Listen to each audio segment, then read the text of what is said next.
Absolutely not. Nothing's getting in my way. I'm just hurting. I don't think that's Oh my god. for some reason it's in my head.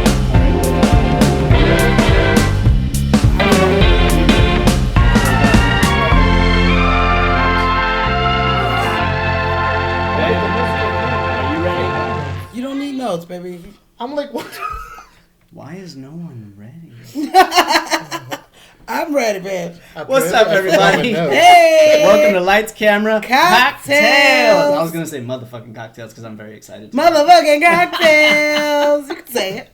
All right, we are a podcast that pairs amazing cocktails with amazing movies, and damn it, we have an amazing ass movie for you tonight. And an amazing guest. And an amazing guest. Oh. El Guapo, I like to call him. Yes. This is our dear friend Kirby. He is a designer by trade. Oh, and a wait. pimp by life, but you know, Smashley. he's married, so back off, everybody. I forgot my horn. Oh, It's in the no. top drawer. And I'm giving you, Yeah. I'm giving you gold here. You gotta Keep talking. Well, we introduced him and he didn't have a proper introduction. That's why. We'll do it together. Okay. Strictly oral. You ready? Oh, wow. All right. We're doing 3, the old school way? 2, I thought you 1. said striptease. Oh, I love that. Yeah. It is. Oh. Oh no. She's Okay. talking about herself. Yeah. Okay. Well, we have Kirby here. Yes, we do, and we are dressed to the nines. If y'all don't Suited know, and booted. shit. Look at me. I got my Stanley Tucci cup going on. I'm dressed like Stanley Tucci, so I'm gonna tell you right now, Stanley Tucci is in this movie. I Yeah. love him. Do you? You better. Okay. So, do you want to tell everybody what movie you picked this week? I don't remember picking it, but I could have been. What I may movie have we been drunk. picked this week? All We right, Kirby picked this movie. What Well, movie Kirby- did you pick? Devil Wears Prada. Yes, Yes. she does. She absolutely does. I don't know about you bitches, but I'm ready to drink. Yes, I'm ready to Yes, cool off. me I'm already too. getting hot in here. Okay. Shit. So this week, since we're doing the Devil Wears Prada, Mhm. that's why we're all sitting. I got my Miranda glasses on. I like those. You know, Hell yeah. that's all. Fresh. This week for our drink, I found a cocktail called the Devil Wears Prada, and I made it, and it was alright, but I added something to it, and I think it made it better. Okay. So instead of it being called the Devil Wears Prada, it's called the Devil Wears Nada. I was hoping you'd say that. Because after like We're gonna lose some layers tonight, yeah, after people. about 2 or 3 of these wait. bad boys, you know. Give me a button, Kirby. Just one. Yeah. Ooh, give them what they Slowly. like. Like Nate Take said. your time. Like Nate said, he's like, I think we could do something at home where we don't have any clothes on, right? We don't need no Yes, clothes. he does. Well, that's because he had a Devil Wears Nada. So Oh my god. here we go. This Next to is some Jarlsberg. and a grilled cheese, bitch. Yes. Okay, so this is how you make the Devil Wears Nada. All right. It is 2 ounces of silver rum, white rum. We got our Bacardi here. Mm-hmm. You're gonna do a half an ounce of Grand Marnier. Yeah, my grandma would be proud. I bought mine today instead of my homemade one because I had ran out of my homemade one. So now I gotta get back into making that shit. I got you. And you're gonna do half an ounce of peach schnapps. Schnapps. Mm-hmm. I've never had schnapps. Okay, well, okay, you about to. I'm sure you've had it in a drink. You just maybe didn't realize. I've heard of it in movies. I don't know if I've ever like tasted it in a cocktail. If I did, they didn't tell me about They it. didn't tell you about it. Okay, so, and you're going to need 3/4 ounce of orange juice. I got to take my Miranda off. It's juice. You know. See, I won. See, I was wondering which one of us was going to take the glasses off. Well, it's first. hard to read with the sunglasses I get it. I'm on. not used to these things at all. They'll come back on. The drunker I get, they're going to come back on. We're going to wear them a lot tomorrow morning. Yes. I got these ones in Hungover Colombia glasses. for I like love $3. Thank you, Kirby. Amazing. It's Kirby's fault that we were in Colombia. That is, yes, we were there Guilty. for his nuptials. What are nuptials? You know, nuptials. They sound delicious. Nuptials. Is that a So Colombian sexual. dish? It's always the beginning of Can the I show. get a nuptials on the rocks? Yes, please. Yes. Can I see your nuptials? I'm sorry. I only show them to people. Yo, papers! Okay, so We're not gonna get through this. we're not. When I start off and I'm already fucking up, it's gonna be a night. It's gonna be a night. Okay, so you're gonna do half an ounce of cranberry juice, and you're gonna do 1/4 ounce of lime juice. You're gonna put them in a shaker, shake that baby, and you're gonna put them in a martini glass. That one's yours right there. Oh my god, this one behind me? Yeah. Hell yeah. Now, And let's that- get this and show the lights, camera, cocktail sign. Yes. That's where we live. And that, my friends, is the Devil Wears Nada. You Devil Wears ready? Nada. Cheers, Here we go. y'all. Cheers. Cheers. Absolutely. Cheers, baby. Smashley is in the building. Oh, that's gonna fuck me up. Wow. Yum. Oh, I was already excited, but this is gonna get me. Do you really like it? Yes, I I like do, it. but I know what it's gonna do to me. Well, anytime you get a cocktail in a martini glass, expect to be fucked up. Don't have too many of them because that means the majority of the things in it is alcohol. Like we have rum, Grand Marnier, peach schnapps in here, and that's the majority of the shit with some splashes of juices. So What was James Holt's drink that he talked about at his party, and that it'll get you fucked up? Punch. The The punch. punch. Oh The my punch. god! This feels like the punch. it's a fancy punch, Mm-hmm. and so I just feel like that's what Miranda would be drinking. Yeah. You know? Okay. When she's not having her hot Starbucks. Piping hot. Piping like, hot. yeah. Like center of the sun. Yeah, like you. I'm sorry, my boss is very particular. Yeah, I'd come in there and I'd be like, as hot as you could legally make it, and then hotter. Like, If y'all don't know, that is from one of the deleted scenes that's not in the movie. it's not. I checked out the director's commentary and everything. Oh on this one. shit. Okay. So now that we have our Devil's Wears Nada, and we still wearing some clothes, let's talk about. You ready? I'm ready. Are you ready Yes. for Getting hot real quick. some her story about snobs? Schnapps. Schnapps. Hell yeah. All right, because your girl knows what it is, but I didn't know no shit about When it. I hear schnapps, I think of two things. What you think about? Buffy the Vampire Slayer. Okay. Drooler! I'm your friend, you remember? You drank all those peppermint schnapps and luged on my mom? And Inglourious Bastards, because they're drinking schnapps in the bar where they kill everybody. Okay. So, like you, when I think of snobs, I think of fucking like high schoolers in movies stealing it out of their parents' liquor cabinet. That's Yeah. what I think of. So I don't ever, it's like I don't ever really like drink it, but we about to talk about it today. So it is distilled. It's like a distilled fruit liquor. So there's multiple ones, but the most popular I would say would be the peach. So it's really big thing in Germany. There you go. Inglourious Bastards. Schnapps. Yeah. Schnapps. And in Europe as well. And there's a lot of different types. But like the apricot one was like the one at first. Like everyone was like, ooh, what is this? Fucking, this is bomb. And then in the 30s, peach came out. And everyone was like, hold on. This is delicious. Upgrade. So I couldn't really find a lot of history of like who created it. It is European, like the Germans or someone in Europe. The Germans, they made it. Like, made it. And Australia loves it as well, and a bunch of other places.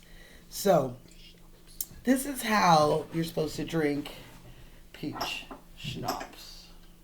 All right. In a shot. Are we taking shots again? We're not taking shots. We're taking sips. Okay. Okay. This feels like a running theme that we got going on. I kinda and I'm like not it. mad at it. I'm fine with shots. No, we're just taking a little sip. Just saying. Y'all see why we chose him. This is just a little bit so that we can I thought you were going to say a little bitch. stop being a little bitch. This and take is just this. a little bit, you little Ooh, I bitch. got a perfect one. Yes. Okay. So we're just taking a little bit so we can know. So this is how you. I got the Aruban one. Ah. Kirby is from Aruba, if y'all don't know. Yes. So How to drink it. First, you should drink it neat, room temperature. You can drink it before, during, or after eating. It's just like, hey, bitch, drink it. Not where my mind was going. But that's pretty much in Europe, and it's a flavored brandy out there. So, Woo! It smells like candy. Pungent, yeah. Oh, we're going? All right. Mm.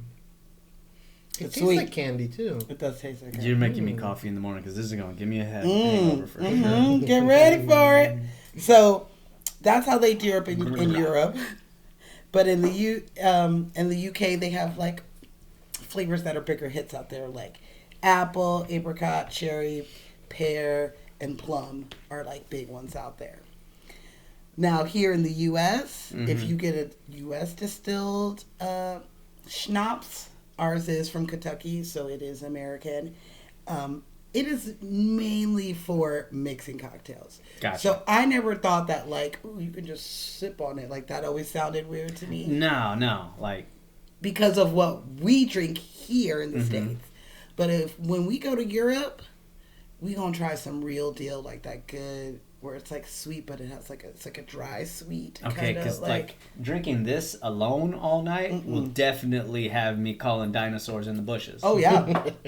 Oh yeah. You good? yeah, Boom, he get is. you in there. Not a drop. Not a Check drop. you out. Shit. I just the like rim. us to Kirby be able is not to. wasteful. I want us to just drink the ingredients, sometimes separately, so we can really taste it in our drink. And now you can probably really taste it in there. Yeah. So in the U.S., ours is better with mixed cocktails, and it's a lot sweeter flavors than in Europe. So we have like apple, banana, butterscotch, cinnamon, peppermint, and of course peach. I think I'd try the apple. If you Banana feels a little. you ever had an apple martini? No.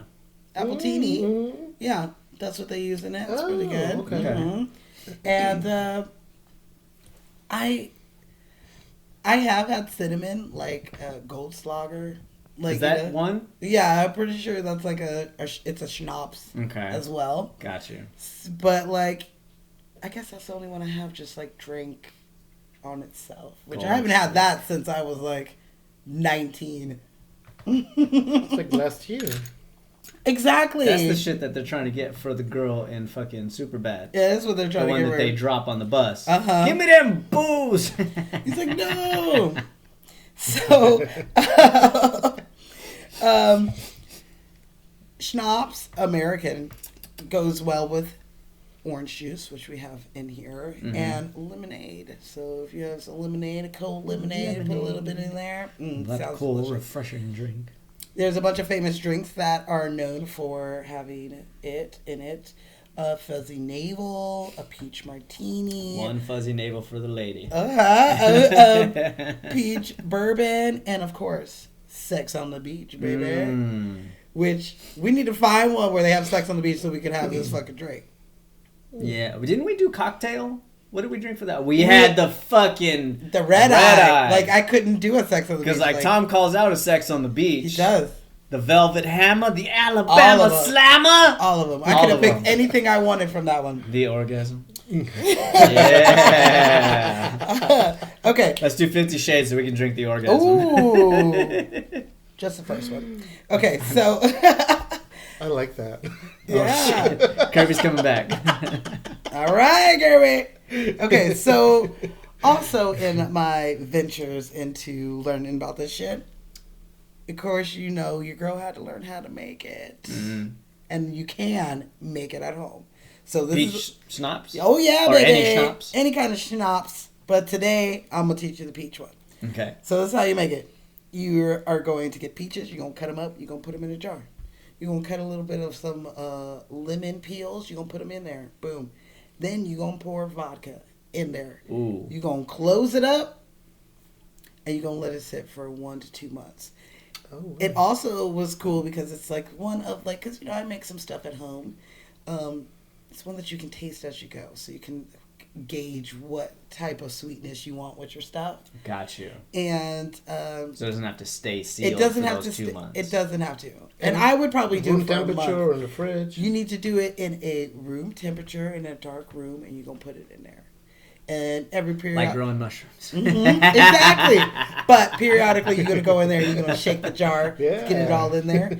Then you're gonna strain it, and you're gonna mix it with some homemade simple syrup. Then you're gonna let it sit in the jar, all combined together, for about a week, and then that girl is good to drink. So technically, there is vodka in it. Yes, but I think that's just the one that I'm making because I've also saw that brandy is also one that they can use in it, which I would probably try because I like that. Yeah. I think I would do both and see which one I like the best. Ashley would probably do brandy. Yeah. She is not a vodka girl. She's not, but she did drink my limoncello, That's and that's true. vodka, That's and it true. was smooth. That was. Oh, fuck. Smooth. Shit.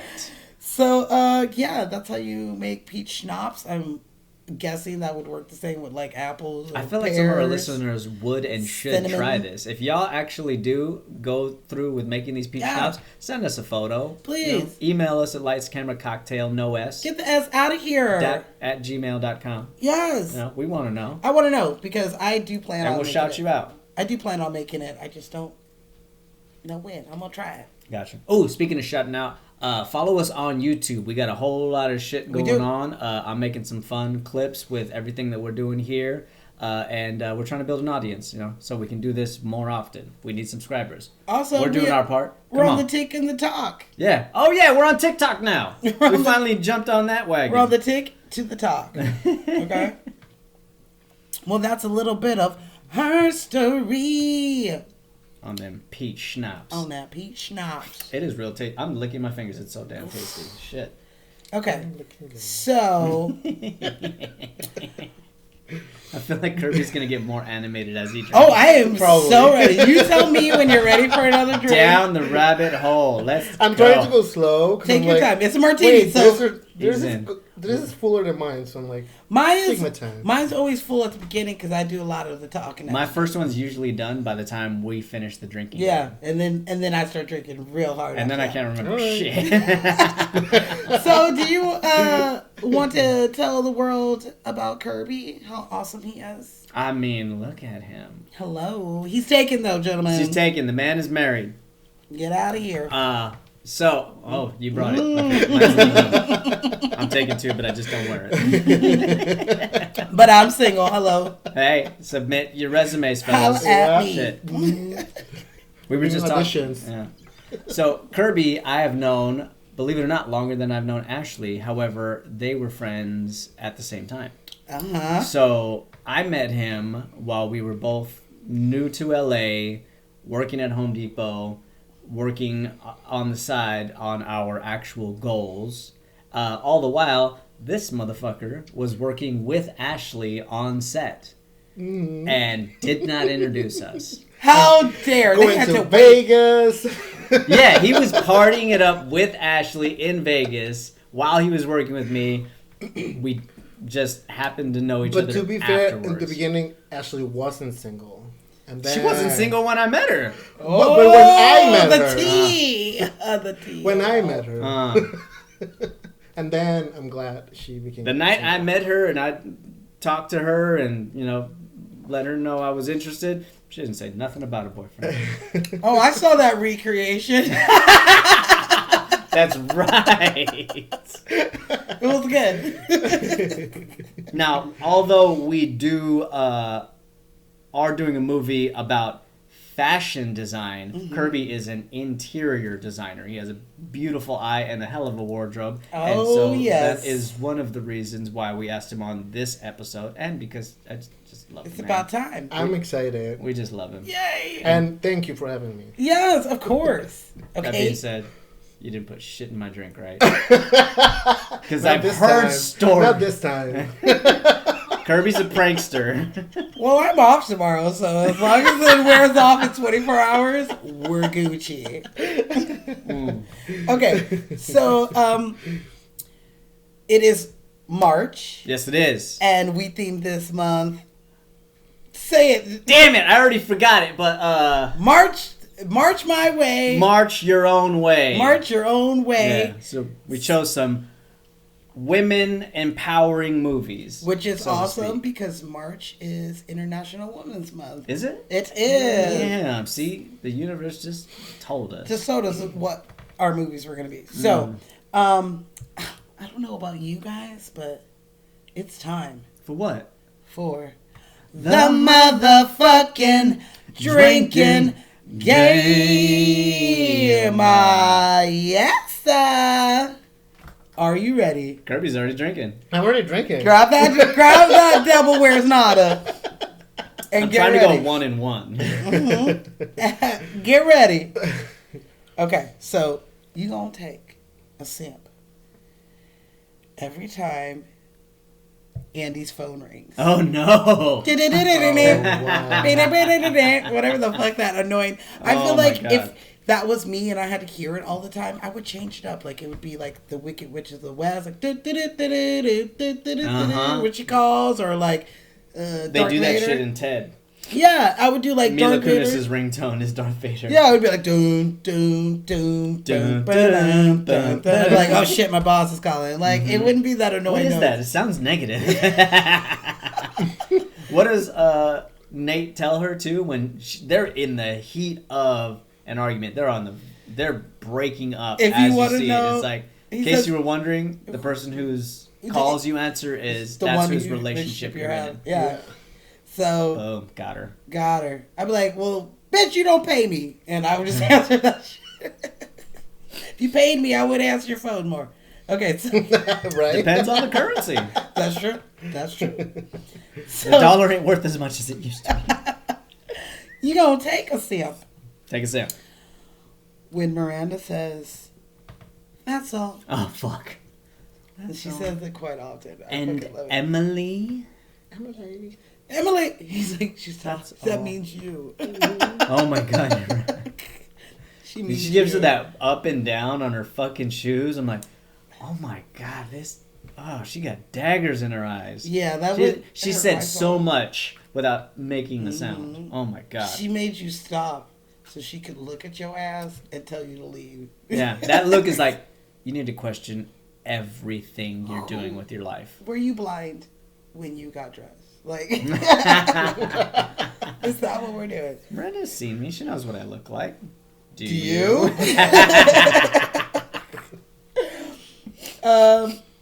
You're gonna take a sip Take a sip. when someone runs in front of a car.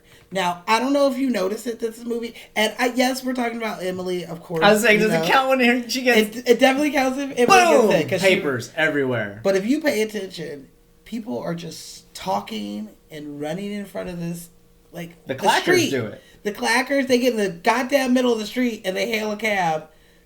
I don't understand it. I've only been to New York once, and I was on the sidewalk, bitch, and I Ubered. But like, I didn't see people just in the middle of the street. I mean, in New What York, time nobody's is it? on their phone either, though. Their eyes are up because you will get hit. Well, Andy runs in front of cars numerous of times. Yes, across she the does. street.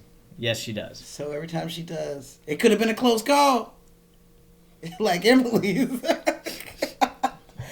She totally. Emily's was too close to call. I mean, she totally got Mean Girls. Gotcha, like, bitch. It was Mean Girls all over again. Oh my She God. got hit. It was those scarves just fluttering in Beautiful Dude. scars. the beautiful Oh, scars. that's good. They're Hermes scars. Same as my cologne. I knew you would know. Because the orange bags that she's carrying. Oh, all yeah. Hermes Kirby scars. does smell They are. Those fantastic scars today. are like $900 plus. Damn, all over the street. Well, I hope Those someone dirty picked them New up. York streets too. I hope somebody picked Homeless them up. dude is slanging them for $15. 20. A white girl will buy those. I and would wash too. it. I would too. How you gonna pass up a sale? Not on these days. Okay, so you gonna take a sip every time someone eats or drinks. Now the clackers are not eating bitches. No, Okay, and Andy does eat a little bit. she does eat a little bit. Emily is in there yelling at her while she's eating the pudding in the hospital. You eat carbs, for God's sake. She's just biting on some bread. Yeah. And we can't forget that Nate be making her them grilled cheese Oh sandwiches. yeah. What? Give me that. It's Yeah. like $8 a Jarlsberg in Yeah, there. he's even giving him a lesson on potatoes. He's like, squeeze your fry, like you know, you feel that firmness. Like We are having some grilled cheese. we after this. are having grilled cheese after this, and I can't wait. I can't. I know we just ate, but I don't care. I'm hungry for grilled cheese. So yeah, anytime that they eat or drink. Drinking wise, they drink at like the party. Oh, yeah. When she's just like She's eating her soup in line. she does. She gets Spills it on What does her. it tell her? On her. Oh. What is it, onion soup? That's brave. You know the main ingredients is Cellulite.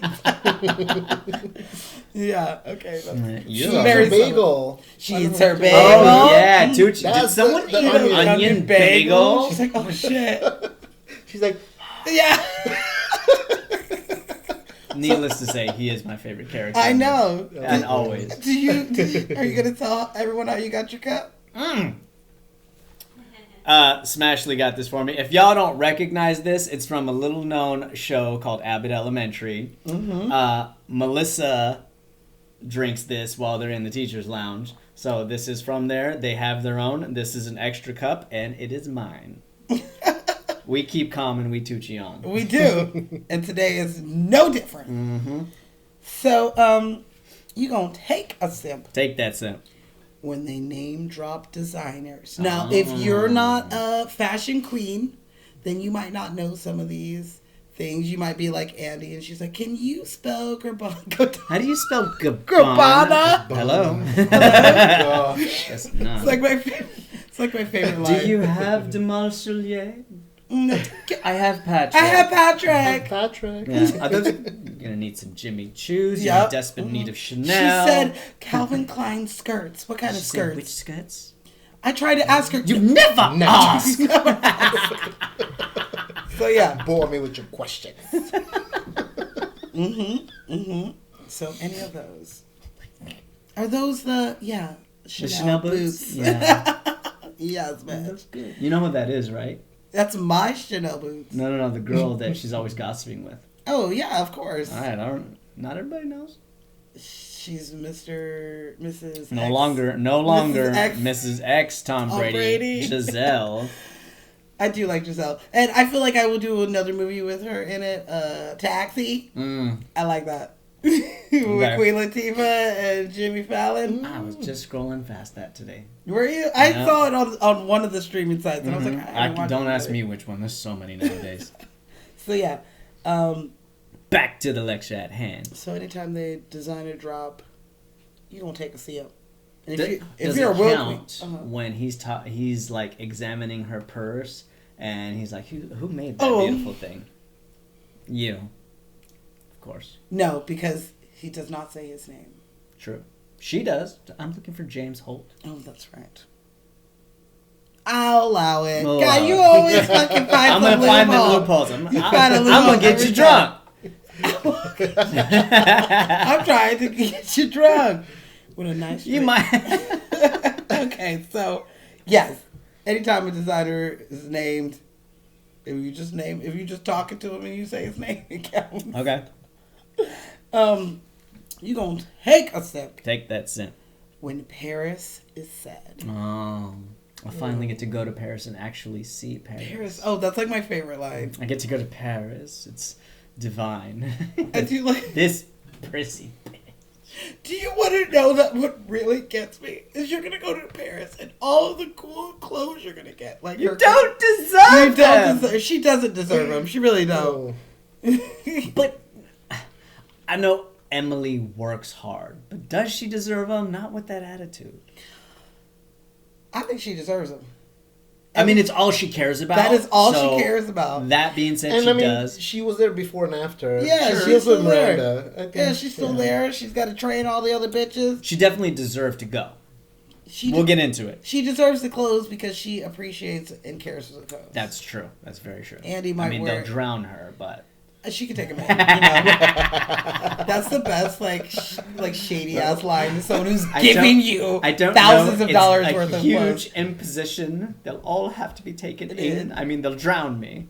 And she gives Suppose her I can take them off your hands. She gives her a compliment, but she doesn't hear it because she hugs up the phone. She's like, "You have very big shoes to fill." Uh-huh. You know? huge. Yeah. I would have gave it to her too, I because that was love her her dream. character. Me Hats too. off to Emily Blunt. Yeah. So anytime, even when she's like, I can't do that to Emily. She loves Paris. Oh my god. Okay. You're gonna take a simp A lot of simping. when Miranda drops her coat. Oh my Oh. Dude, you're gonna be sitting there just So get ready for I was that gonna say, montage. I need take like baby 10. simp. Give Like, it- because yeah. she's just like, can you get that paper that was in my hand And the other yesterday? day?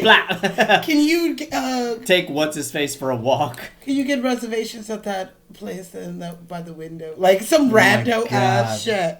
Dude. Yes, please. Like she's openly trying to make your job difficult. And I'm even gonna take where she decides to throw it on Emily's desk instead of Andy's desk. Nice. She be fucking throw it. Hang this up. Don't just fling it anywhere. Which I watched outtakes of Meryl throwing them on the desk, and it looks harder than it actually was harder. It's than not it looked. easy. Like They those kept coats sliding are off. heavy. They're like Those fur. purses are heavy. Yeah, they just kept falling off the fucking desk. Yeah. It's like swinging a small kettlebell over your shoulder. Bing, and then it just slides off. So get ready for Miranda's coat throwings. Do the coat. The coat. She was fucking snapping at her. I hate being snapped at. It's like, It's the worst. yeah. Damn. And I've had some people who That being said, are some snappers. strong fingers. I've had people who are snappers and they don't realize that they're snapping. I'm like, look, I'll do anything you ask me to do, but if you keep snapping at me, Garçon, coffee. Gazon means boy. Anyway. So, so anytime she drops the coat, you gonna take a sip I'm almost out. when Nigel Yes. talks about Andy's size. Oh, come along, 6. Yeah, you bet your 6 size and you 6 12. ass. Do you think this will fit me? Sure. Let's get some Crisco and some fishing line, and we're on our way. Like, he is very mean. It is very mean. But if you're clever with But your he's meanness, so. She's skinny. I know. We'll talk about it. People are dying to be a size 6. What is the problem? That fat girl, go fuck yourself. I will take any of his shade to be But she real with became you. a 4. She did. She Over lost the that course of the booty. movie, she became a 4. And I would definitely say that I think that I'll take any of his slide. Like where he's like, is there a before picture that we're taking? Is this a before and after thing we're doing? And then we're doing it. No one told me What was about. that? I'll take any of his shade because it's all good. Mm-hmm. If you could get me really good with some clever ass, like if you could dog me cleverly. There's an outtake, a deleted scene in the DVD where it shows her coming in on her first day and him walking over. He's like, no, yeah, she hired me. Well, apparently my opinion means nothing. That's so fucked up. That's so fucked up. And to be real with you, he would be my instant friend. Oh, He would. I'd be like, I like you. he could hate me and I would still love him. Yeah. He'd be like, that bitch doesn't leave me alone. And I'd be like, because you're hilarious. No, I don't know what to Nigel. do with you. No. You gonna take a simp when Emily insults Andy. Nice. Because her insults are pretty good. They are. She's sharp with them. She's very sharp with them. Oh my god. I like where she's like, how am I going to get the steak in 15 minutes? And she runs off. She's like, wish me luck. And she's like, never. Not a shot. Not a shot. Not a chance, or whatever she says. Yeah. It's like so cold. And she does put her foot in her mouth when she's sitting there gossiping with Giselle, and she finally Nigel gives her makeover. She's like, yes, I know, of course. And she's a completely other disaster. Oh, Shit. Of course, it's Anne Hathaway. She has to go from an ugly duckling to a pretty princess. right? Because it's in her diary. She wrote it. She wrote it 3 years ago. And then again the year before. But yeah, any of the insults that Emily gives is the best. I do like the line. It's not an insult where she's like, "Wow, Emily, you look so skinny." She's like, "Oh my God, thank you so much."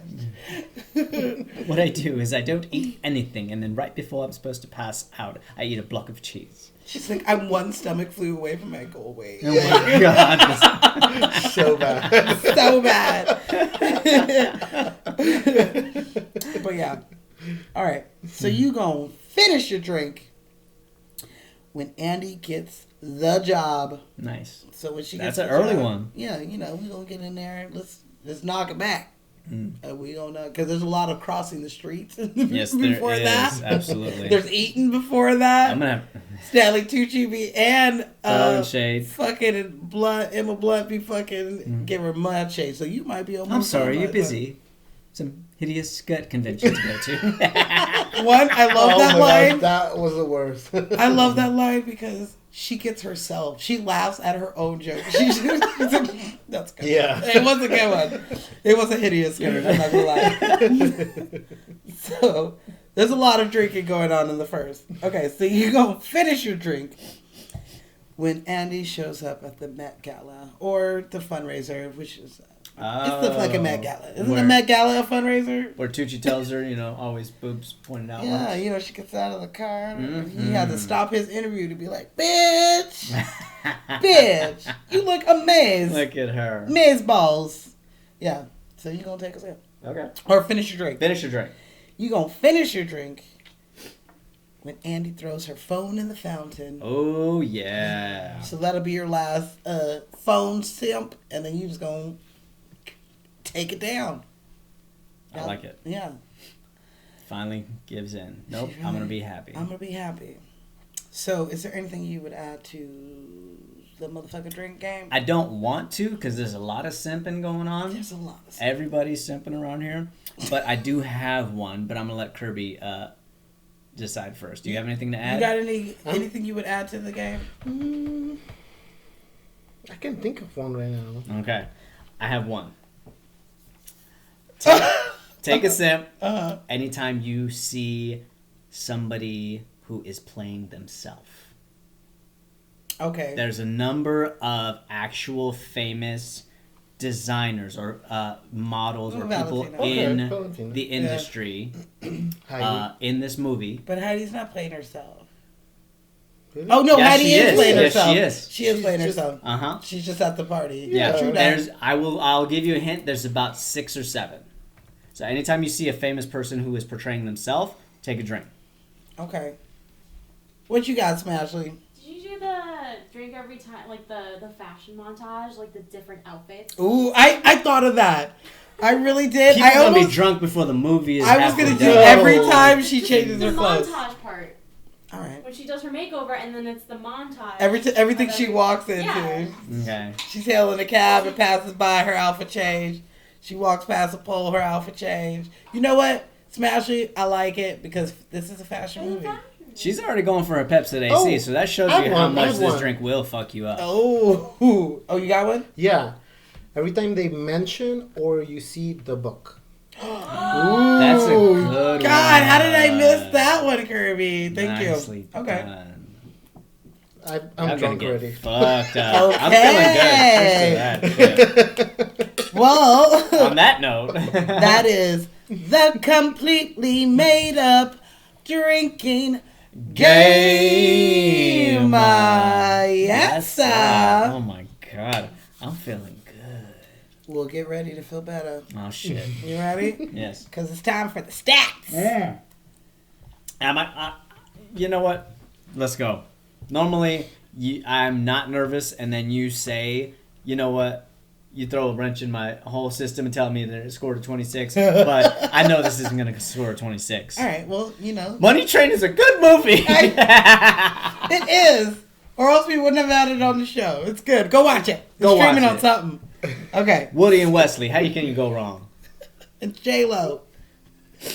Yeah, absolutely. Okay. Ooh. So, The Devil Wears Prada dropped June 30th, 2006, baby. Mm-hmm. So, like a million years ago, practically. Damn, not that old. looking at the fashion, it made me feel real old. I was like, ooh, some of this ain't, it didn't cross.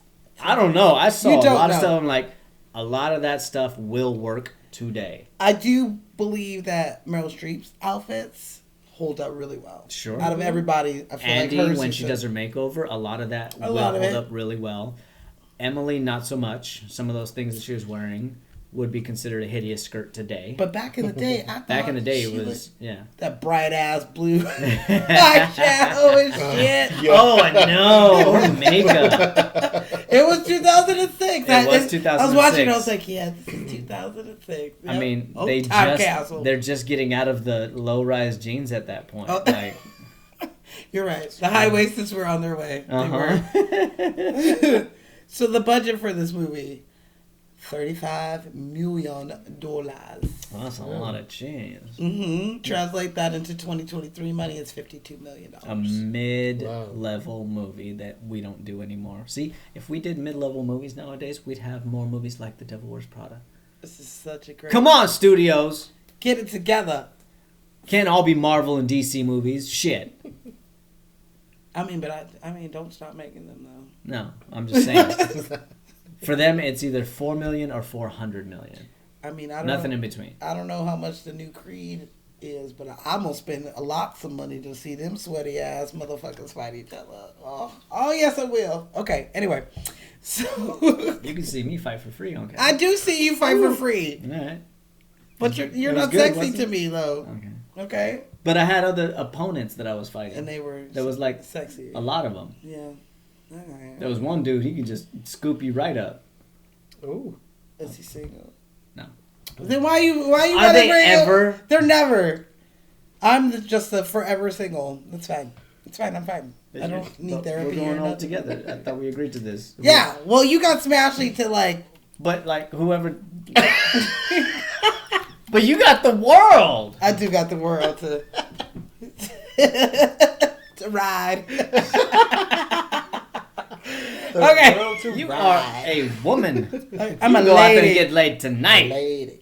Well, let's hurry up, man. It's 10 o'clock. It's getting late. I gotta I don't have my shirt yet. go. I'm gonna get your shirt. All right, we decided. If y'all don't know, Zenobia will be at my bachelor party, Yeah. and I'm gonna wear a shirt that says, "I'm her wingman." He can't get some, but I can. You're damn right. Let's go. Let's go. Okay, so this $35 million movie made $326 million. Yes, it did. And that translated into 2021 money is over $491 million. Damn. So it made money, it made sense. Fucking A. I did go to the movies to go see this. I was 19. And this shit was a poppin'. It came out at a good time. It did. The book came out. This came out. Ugly Betty came out. Ugly Betty's?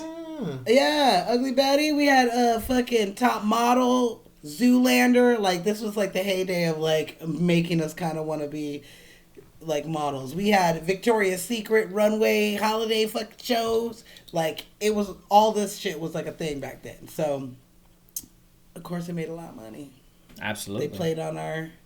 I was not going to the movies at this time. I remember how old I was. I remember where I was, and shit was going on. So I did not see it until years later. That's okay. It's here for you. As soon as I saw it, I loved it, though. Timeless. Yeah, absolutely. Are you ready? For what? Rotten Tomatoes. Oh, yeah. Rotten Tomatoes. Throw it at me. Critics. 75%. Really? Mm-hmm. Don't be surprised. They're hateful people. They look for reasons to not like a movie. I mean, how you gonna hate Meryl Streep's up in this? Like, and she gives Right. some of her best. You got work, Stanley for real. Tucci. You got Meryl Streep. You Yeah. got Emily Blunt. You got Anne Hathaway. You got Adrian Grenier. You got all these famous designers. 75. You just got bad taste in fashion. You just mad? Because you didn't look good in high school.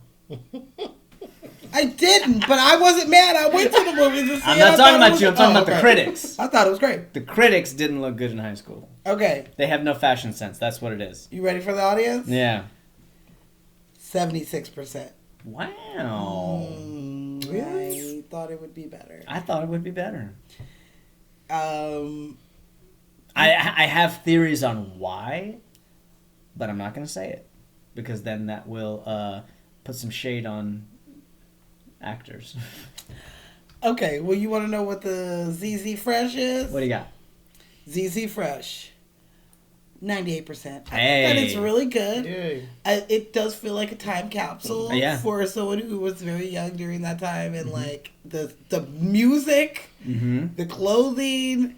I mean, as a theater geek, I can always tell what time period a movie is if you By go the to fashion. well, by the fashion, but by if you go to Times Square and what plays are playing on Broadway. Oh, yeah. And it was Chicago time. That totally tracks. That makes sense. Yeah. Somebody told me once, like, if you want to know what period something took place, look at the fashion. Oh yeah, Go to definitely. a fashion designer and they'll tell you. That and They'll the be able to cars. tell you exactly what time that was. It's that in the cars. That's how I be. They'll known. get it within like 10 years. I feel like I'm usually pretty good at it, just like on my own. But like this movie, I think it's great. I don't know. I think that the thing that I didn't like the most about it was the men, minus Nigel. I mean, he was the best, but just like the dudes in general were kind of like I felt like they were phoning it in, and that's just me. But thank God we had nothing but bomb ass bitches in this movie. Plus Stanley Tucci to keep this movie going. I think it was great. I mean, there's only like 3 main men in the movie. That being said, I'll touch on this in a minute. Kirby, what do you think? What would you rate this movie? What is there? I love Kirby? it. It's definitely in my top 5. Like I can play it over and over. Okay. I don't get tired of it. I love it. But when you were saying about the man, something that I was thinking of is, doesn't Nate sort of play the villain role in the movie? He's like doesn't support the girlfriend job. He's an obstacle for sure. Yeah. Rather But than he sort of like changes at the end. Mm-hmm. But he kind of like plays a. He does. Well, it's hard to define his character because he is he becomes an obstacle. He's also the voice of reason. Because he does tell her, like, if you ain't happy, bitch, quit. Yeah, like, he's why the are one you who's still trying to bring doing her this? back to reality and understand what's really important to her. And because she is changing. It's not But like if she's she not. would have quit that early, I don't know if she would have like She wouldn't have made the grown impression. as No. much. Well, or- I She mean, wouldn't then have grown that's as a person. that Yeah. job reference would be gone. Yeah. Then she would have done it for nothing. Yeah, she wouldn't have Yeah. accomplished her It- goal yeah. it either. would have been pointless. Yeah. Yeah. So I feel you. He is a villain. A villain. Yeah. I One can of see them, that. yeah. I One can't of them. categorize him as a villain. I mean, I guess you're right. That is a real strong word. He's not standing in He's her not way. He's not sabotaging her. deliberately trying Yeah. to trip her up. Yeah. He loves her. Even when he's mad at her, he's like, He's "You look understand. really pretty." She skips out on his birthday, and he does not give her the flack. And he tells her she's Oh, pretty. Yeah, don't get me wrong. He's throwing shade when he does tell her, but he's saying, "You look really pretty tonight." But yes, I am hurt by what you did. That being said, What is your JJ crew? Oh, that was a good one. No, we crewing up for something. I don't know. I can't figure out what your thing would be called. And that's a designer, isn't it? J. Crew is a designer No, but I'm adding another J because that I don't wear, but you the JJ crew. The JJ crew. I'm gonna give this a 95. Okay. And like you said, the 5 points off is not because of the story. I think the story works very, very well. I think it's told very, very well. This is a great movie, a very feel-good movie. It's been raining like crazy here in Los Angeles, Yes. and a rainy day is a great day to watch this movie, honestly. I throw shade on actors, but there's some actors in here that I'm not impressed with. So yeah, 95%. Okay. I ain't mad at it. This movie's great. I'm glad that we fucking picked it. As soon as you said it, I was happy. What are you making that one for? Not for you. Kirby's ready. I'm ready for a refill. All right. Well, I'm ready to dive into this movie. All right, hold for sound.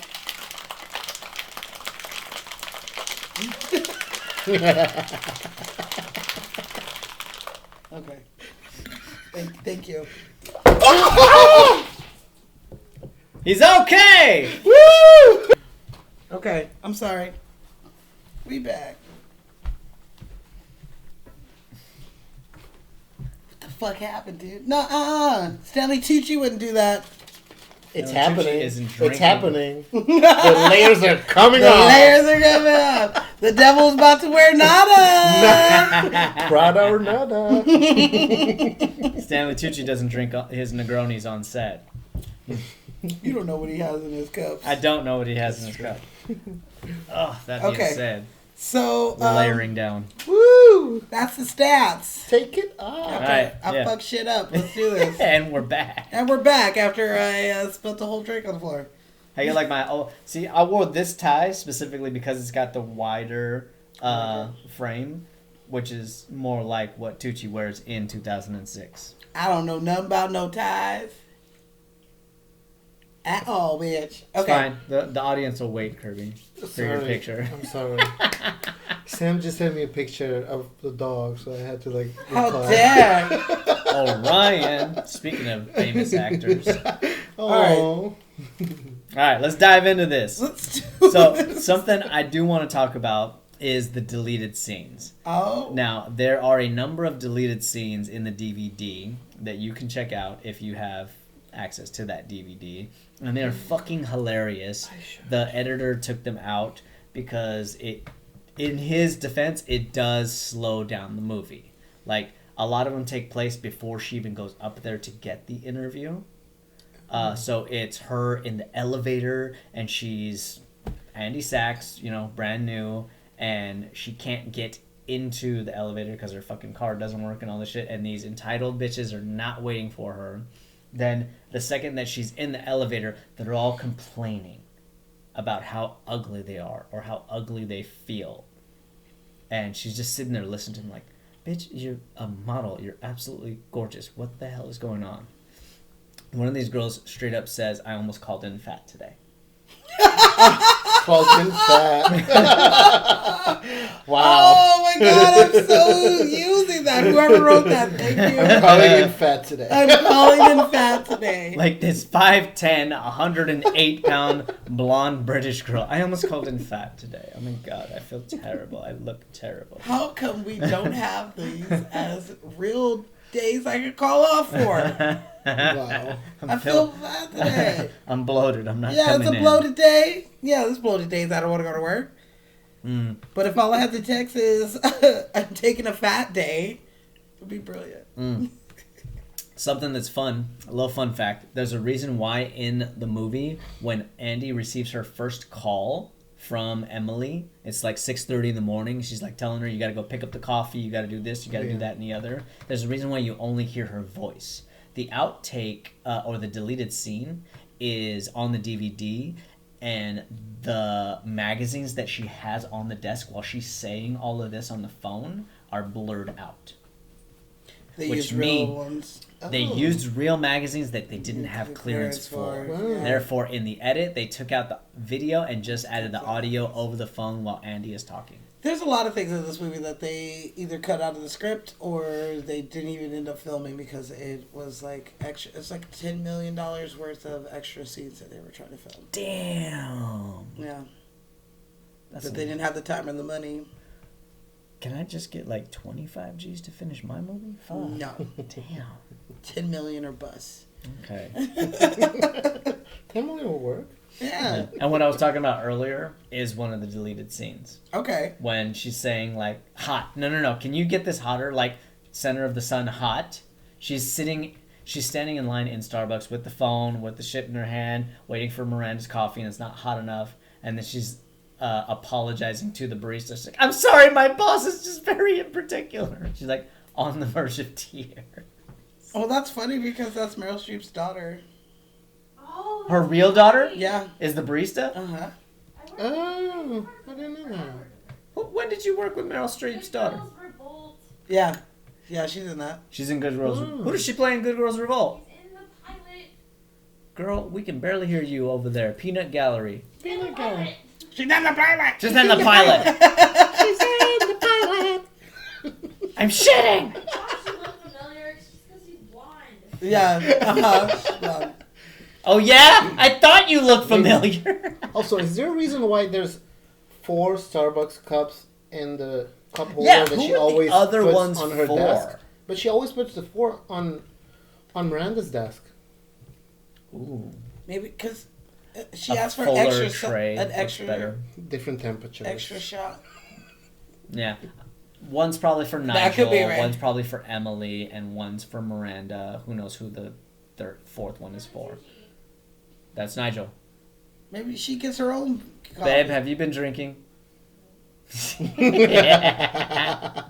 that devil, She did take a shot with me. because that devil is about to wear nada. I'm gonna be wearing some earphones tonight. Oh shit! All Yeah. right, let me get ready. Oh yes, you are. Ashley's night with Tucci. One I love sequel it. to A Night in Paris. A night in Paris, a night in Tucci. A night with Tucci. Yeah. So I love it. Okay, Let's talk about it. let's talk about it. Let's talk about our director, Mr. David Frankel. So my man has an Oscar. and For? it's not for this movie. I know That being said, this movie was nominated for 2 Oscars. it was. It was. We'll touch on that. But he has an Oscar for Best Live Action Short Film. So before he did The Devil Wears Prada, he started making his way up, doing short films, and he won an Oscar. It is called Dear Diary. He ain't won one yet, or since, but nonetheless, I've never heard of that. you will notice his work in this, in Marley and Me. I didn't Okay. watch it. You didn't watch Marley and Me? Oh. Don't. Marley It and Me's a will- good I one. know. I had family members come out of the theater crying, and I was like, that ain't for me. Okay, you seen a show called Sex and the City? Oh, yes, it Yeah, did. there you go. All right, he directed a number of those episodes. I'm going to have to find out which ones he does. Okay. He also did Collateral Beauty. With my boo-boo, Will Smith. Yeah. Yeah. He just finished directing episodes of The Morning Show. I like that. Yeah. As well as Inventing Anna. That. Oh, that bitch. Yeah, that is shit, the spy. That was actually, that was really I Did good. you watch it? Inventing Oh, Anna. yeah. Okay. Yes. Your boy David Frankel directed. You're so basic. Oh. Oh, shit. Right? You haven't seen it? No? I haven't watched it. Basic Empire. Yeah. And another thing that he is famous for is directing the pilot episode of Entourage. Yeah. That's your fucking show. That is my show. I love that show. It gives me, I know it's 20 years old, but it gives me some insight in the industry. Which is where he met Adrian Grenier, who plays Nate in this movie. Nate do. Yes, he did. And I watched the pilot today, just to refresh myself on how he does his thing, because Of course you dude, did. Jerry Ferrera was a brand new actor. Never did a damn thing, really, before. He did a couple things, but not a lot. Mm-hmm. So he's got fresh actors that he's working with, and he did a hell of a pilot. Okay. You know what I mean? But yeah, that is our director, Mr. David Frankel. I've been drinking. Shit, I lost my train of thought. I'm going to help you out. Oh my god. You refilled it. Mm-hmm. I did. It's really good. Mm-hmm. You're welcome. Normally people tip their bartenders. I don't know. I made you dinner. Damn. Every time you come over. Damn. Every time I come over, I make you a drink. You get bed and breakfast. I do. But I make you drinks. And hugs. and I make you laugh. I Right? don't know what else you want. That's all I got to offer. I got jokes. I'm smart. I'm smart. I know stuff. I know things. So, Adrian Grenier plays Nate in this. Nate is... so many Annas ran through my mind right now. It's like Anna Kemp, Anna Kendrick, Anne Hathaway is the one. Get to the right one. That's the one. He plays Vincent Chase in Entourage. So most people think that he's the lead in Entourage. He is not. He's the star of Entourage. He's the star. He's the pretty one, which they took forever to find. They could not find the right actor to play, because that show is all based on Mark Wahlberg and his young exploits. Mm-hmm. And their rationale was, anybody who looks like a leading man and is in this town is already a leading man. You're not going to find somebody new. Little did they know that Adrian Grenier was hiding out in South America.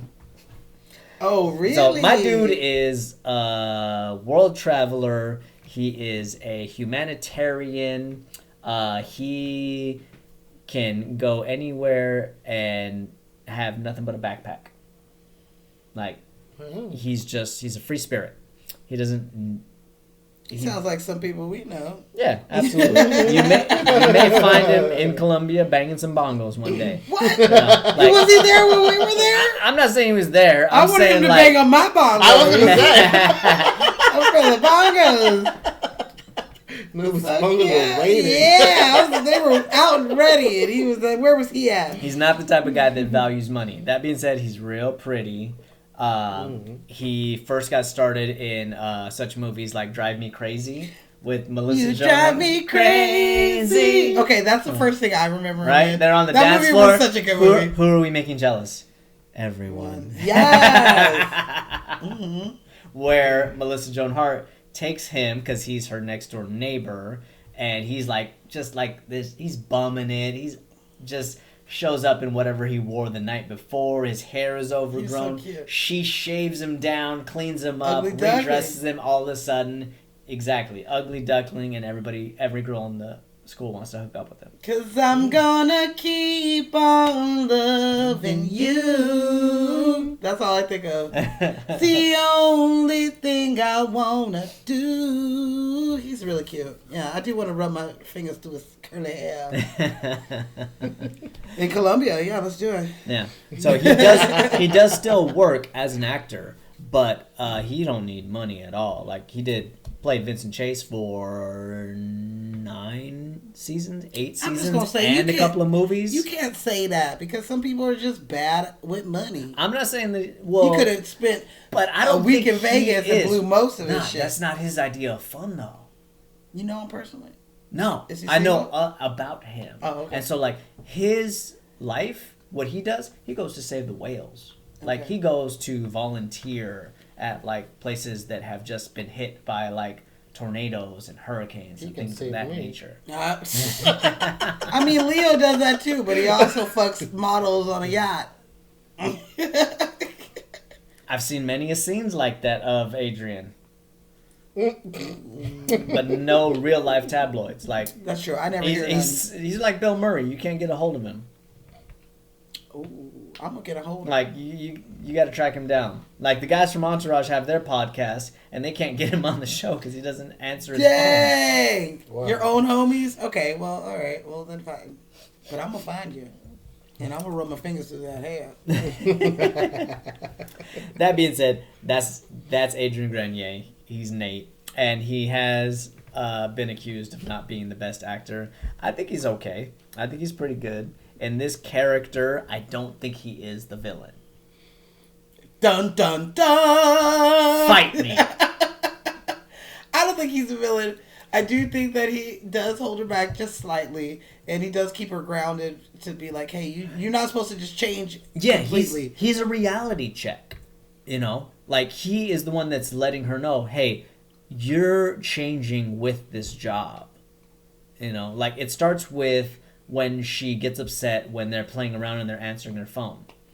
Like, granted, they don't know her.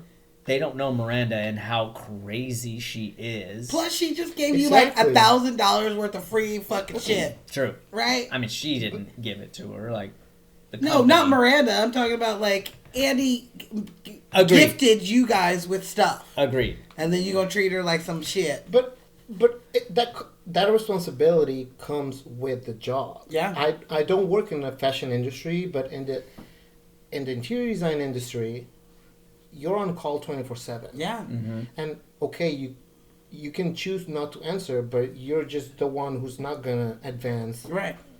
You're the one that's not going to get Yeah. the next job. Yeah. Absolutely. So She just it had to comes hold with a out for job, a year. It wasn't and maybe forever. he doesn't understand it because he doesn't come.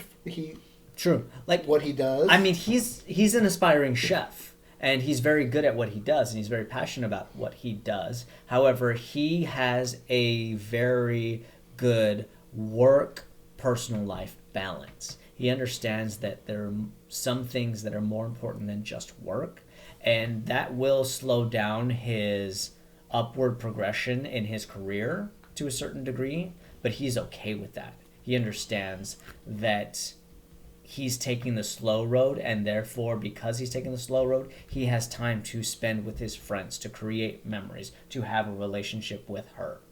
And she was that person until she took this job.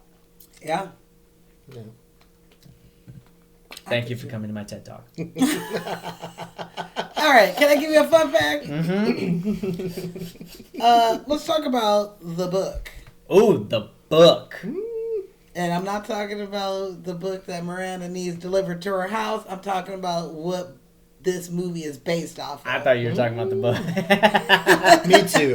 Yeah, you got I saw me. it in your face. You got me. That's why I had All to, right, I have to take the to book. clarify. The book. How does Emily say it? The book. The book. I have to take the book down to the art department. Okay, The so book? Yes, this is the book. This The is a book. mock-up of Don't touch the- it. Don't touch it. that is my favorite. She's like, mm-mm. So funny. She's all flamethrower and shit. Don't touch it. Okay, so we're gonna talk about the real ass book that came out in 2003 Okay. by Laura Wesberger. And she was Anna Wintour's personal assistant back in the day. Okay. Oh, And if you guys don't know who Miss Wintour is, she is the Miranda Priestley The in real life. Miranda Priestley. Or at least it's based off of. Yes. Okay, I'm going to say that Yes. because, maybe she's not as horrible as Miranda is. yeah. I hope not. But Maybe she's better, maybe she's worse. Nobody knows. nobody knows except people who work for her and her Mm-hmm. family. So, she was her real personal assistant. And so when she was there, I don't think she worked there longer than like a year or two. So then She ended didn't up- last a year. And this is her like first book. You actually see her in this movie, you guys. Oh? She has a cameo.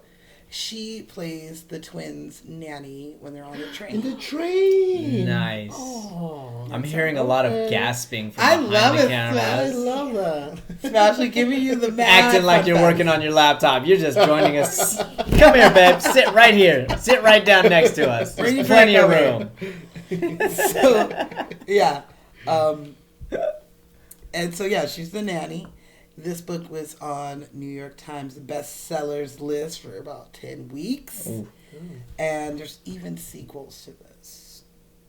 There Sequels is- to the book? to the book. Ooh, that's interesting. It's called The Revenge Wears Prada. Ah. The Revenge Wears Prada, The Devil Returns. That's the first book that came out, or second book that came out in 2013, so 10 years after the first one. Okay. And then the third book is called When Life Gives You Lululemons. Which I You put them things on Yeah. and say, what's happening? I do wear Lululemons How because you they're fucking doing? comfortable, but I did not They fall make your into ass the look shit. fantastic. They do. My ass is fantastic, but it just highlights it. You can have the flattest mom butt. Lululemons will hook you It will up. hook you up. Now, there are some different things from the book to the movie. Nate is not named Nate. His name is Alex, and he's not a chef. He is an inner city school teacher. Interesting. Okay. They didn't want to spend the budget on the kids? I don't know. I I mean, wonder. they wouldn't be able to make enough money to live somewhere if he was just a school teacher. I mean, I guess a chef still, but maybe it's like a high end. A school teacher would probably make a little bit more. I don't know. Maybe he's in some Manhattan restaurant. I don't know. They just made it hipper. No one cared about. No one cares about the children. They just want him to eat the grilled cheese. Yeah, maybe he's a horrible grilled cheese maker, and they're like, that needs to change. We need to make him a chef. Have you heard of this movie, Chef? It's gonna come out in like 15 years. But you're gonna love it. Okay, so that Lily, her best friend, has a big part in the book and the movie. If you do want to know, don't want to know any of the spoilers that I'm about to tell you, please go forward. You bitches ain't gonna read this, right? I'm not gonna read it. I am definitely gonna read it. It's good because I need to make it. I kind of want to. I kind of want to make it to If Life Gives You Lululemon. You already on the podcast. I want the return. The return of the. Okay, so like in this one, like Lily. You're drinking. You won't remember. She's on a whole different tip. She's more of like a drunk. She gets in an accident. It's a lot of stuff. There's a coma. There's a bunch of shit on her end that's like, bitch, what's going on? Then Miranda is British. She has a British accent. Okay. And pretty much she's just Anna Wintour. So Anna Wintour is British, I'm assuming? She is. Okay. So she's pretty much kind of like that. For For Vogue. Vogue, yeah. She Vogue. is the head chief and Editor of Vogue magazine. Vogue, like American Vogue. Yes. And so, well, I'll talk about her in a second. But like in the book, the way that Andy leaves her job is completely different and seems way more like badass than what we see in this movie. Mm-hmm. How does she do it? You want to know? Yes. Okay, so apparently, because the way she leaves is like very like It's not anticlimactic. underwhelming. Sure. She walks into that office and meets the guy. Like, what? Well, the way she leaves is she throws her phone in the fountain. Yeah, but when she goes to the interview. Sure. Oh, yeah. But she's already left by that time. That's more of the resolution. Yeah, the way that she quits her job is that Miranda is asking her to do something for the twins or something like that. Where she was just like, you know what? Fuck you, Miranda. Fuck this shit. I'm done. Like, legitimately says, fuck you, Miranda. And, wow. like, Miranda fires her on the spot and was like, you know what, bitch? You're fired. And, like, it doesn't seem like it has the happy ending that this movie has. Like, it kind of is, like, more normal. Like, a real life kind of thing where it's like, you know, now I have to deal with this. Now, I don't know about the Revenge of the Devil's Revenge vs. Prada, whatever the fucking shit, Return of the Sith. I don't know any of that shit. But it definitely made me want to learn some more or read these books because these books actually... I want to hear about the Lululemon one. That one sounds hilarious to me. Just the title alone. Return It just of the sounds very Lululemon. LA. Yeah, just like off the bat. And it's like kombucha and like avocado toast. Toast, yoga, Sunday brunch. Yeah. Like You got Nate in the kitchen. Let me get a toast extra fancy. So I do suggest that if you have to walk by that book, I say you buy it. I'm gonna do it. Yeah. I'm gonna find me a used one and I'm gonna buy it. I want some grilled cheese. Let's do this. Okay. All right, who's next? What's next? Who you want to talk about? Oh, you know what? Let's start. We're gonna start from the bottom. Now we're here. You remember what I was telling you about earlier about take a simp every time that you see somebody who's playing themselves? Oh, I will give you a rundown of who those people are. Give it to me. Heidi Klum. Yep. She is in there as herself. Bridget Hall is in there by herself. Valentino Garavani is in there. Hector Lincoln and Donatella Versace. Donatello. Yes. If you see those people, take a simp because they in there playing themselves. Hopefully you know who they are. I mean, I know who all the people you just said. Like I said, this came out in the time where I was into like my little... I didn't dress like a fashionista, but I at least knew what the fuck was going on because we also had like The Hills was out around this time. Oh yeah. Oh, There was a lot. Yeah, there was a lot of fashion fucking shit going on around this time, and I felt part of it, even though I'm not. Yes, another layer came off. I was gonna say Because the devil wears nada. I cannot Nada. finish this drink. It keeps filling up for some reason. I'm done. I told you were done. I ain't gonna. Maybe a little. Maybe a little. I'm not gonna say never. Don't you do it. Let's talk about the real villain in this movie. Simon Baker. He plays Christian. He's the one that is trying to get in Andy Sack's jeans. Yo, your boy Christian is a cake. Your boy Christian is a cake eater. Oh, what? It's a disco dancing, Oscar Wilde reading, Streisand taking home in front of Dorothy. You know what I'm saying? No way. Yes, even. Okay, I'm sorry. That's what I got to. Simon Baker does a great job. He plays Christian Thompson. He's a very good-looking man. He's a handsome man, and he is a devious man. Like, oh, my regards to the boyfriend. Oh, is the boyfriend not in play? Oh, my God, I'm so sorry. He says some shit in French. He's like, shut up. You're not sorry. No, not at all. You're not désolé. No. And immediate, that's what it is. Désolé. You're not désolé at all. No, not even a little bit. What time am I picking you up? Like, he immediately is like, let's go. That's I'm because trying to get in. He can see what he needs to see. That's how I feel He about saw it. an opportunity and he took it. Absolutely. Nah, he saw that This motherfucker is a taker. this relationship she's claiming is weak. He Mm-hmm. can see it. He can see that she's lost. He can see that she don't know She's what she's really impressionable. doing. Yeah, you can guide her over. She's in a new world, and she is trying to navigate, and he has the map. I'm in a strange land, right? She Yeah, said But we- it- absolutely. Except- And he comes to her aid. He bails her out. Big time. I mean, I'd fuck a man who could get me the Harry Potter book before it came out, too. Hey, Word? There's a new one. Is there a new one? Should I fuck him? Does he have connections? I need to know what happens. Did you finish all the books? I have not. Well, then why are you worried about the next one? I just Worry kinda- about the one in front of you. I kind of just want to fuck him to be real.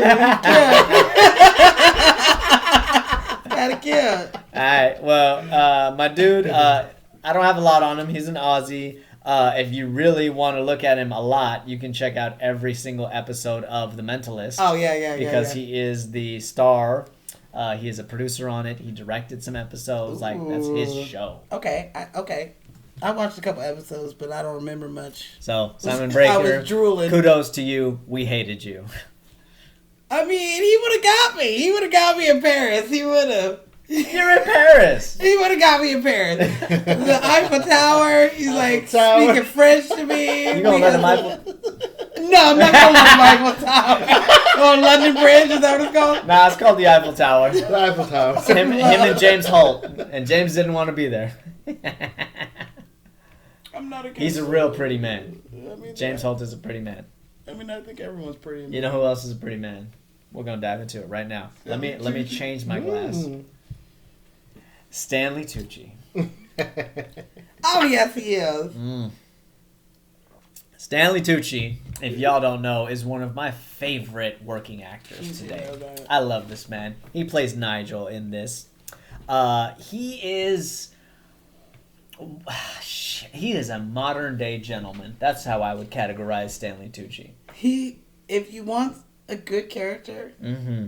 to stand out, even if they are not the star, Stanley Tucci. And is he's a great person. straight in real life, right? He is straight. Absolutely. He plays a lot of gay roles. He plays a lot of gay roles, and the thing is, like, he does not catch flack for doing so. I know. He He does it really openly well. He does it really accepted. well. And I mean, He's Are like, you mad? He's like, take no, offense? no, Is no, everyone not at cool? all. he's like the inverse of Neil Patrick Harris. Neil Patrick Harris is gay and plays straight roles. plays straight all the Nobody's time, mad yeah. at it. Stanley Tucci is straight and plays gay roles. Nobody's mad at it. We commend him because he is a fantastic actor. I agree. Do you know who I his agree. wife is? I do know who his wife is, but I'm going to give it to you. Lay it on me. His wife is Emily Blunt's sister. Yes. So they are in-laws. She Yeah. is. Yeah. I think it's the greatest. Yeah. How did they meet? Emily Blunt and Stanley Tucci met on this project. They became friends. Emily Blunt invited Stanley Tucci to her wedding, where Stanley Tucci met her sister. And then she was the maid of honor for them. Yes. This is sweet. Very, very sweet. So do you hear that? I need you to start inviting people over so that your sister-in-law can be married. Do you think that if there was any man that I knew that was worthy of you, I wouldn't have already introduced you? True. All right, fine. It's not you, it's me. I got high standards. I was gonna say the Alright. standards are high. Okay. They can get I gotta just a do the little bit. porch test. Can they That's true. sit on the porch with us when we're 90? Dang, you're How I Met Your Mothering us right now. Absolutely. Okay. Absolutely. That's true. Because you're gonna be there. I will be there. I'm gonna be there. You are. So, will that dude? Who knows? I ain't met him yet. You haven't met him yet because I haven't met him. I yet. haven't met him neither. Y'all Okay. are not worthy. Somebody is. Will Smith. where you Somebody is. Did you guys watch Project Runway? at? Yeah. I almost worked on Bel Air last week, by the way. You should have. I know. I haven't watched the That's second my bad. season yet, though. Project One Way. I don't know why, but when I started watching Project Runway, Tim Gunn always reminded me of Nigel. I get it. I can see that because Nigel always wears a vest, Suited and booted. not with the With the jacket. blazer over. Mm-hmm. And he's very knowledgeable about Yes. fashion Absolutely. and Yes. the way they talk and Yes. carry themselves. Yeah. Yeah. Very. Yes. Maybe he was Would you? channeling Tim Gunn. I like when he's like, "Will you be a peach and just bump this?" Beach snap. Will you be a beach schnapps and bump this? Yes. Dude, Yes. I love it. Mr. Gunn, hats off to you. Hats off. That being said, we've talked about Stanley Tucci in the past. If you want to see him in anything, go check out Easy A. Go check out The Hunger Games. Go check out Burlesque. Go check out anything and everything with his name in it because he always turns in a fantastic performance. I But don't give we a shit what haven't it is. done it We've talked about him. in. Oh, I don't think so. I want to say we have.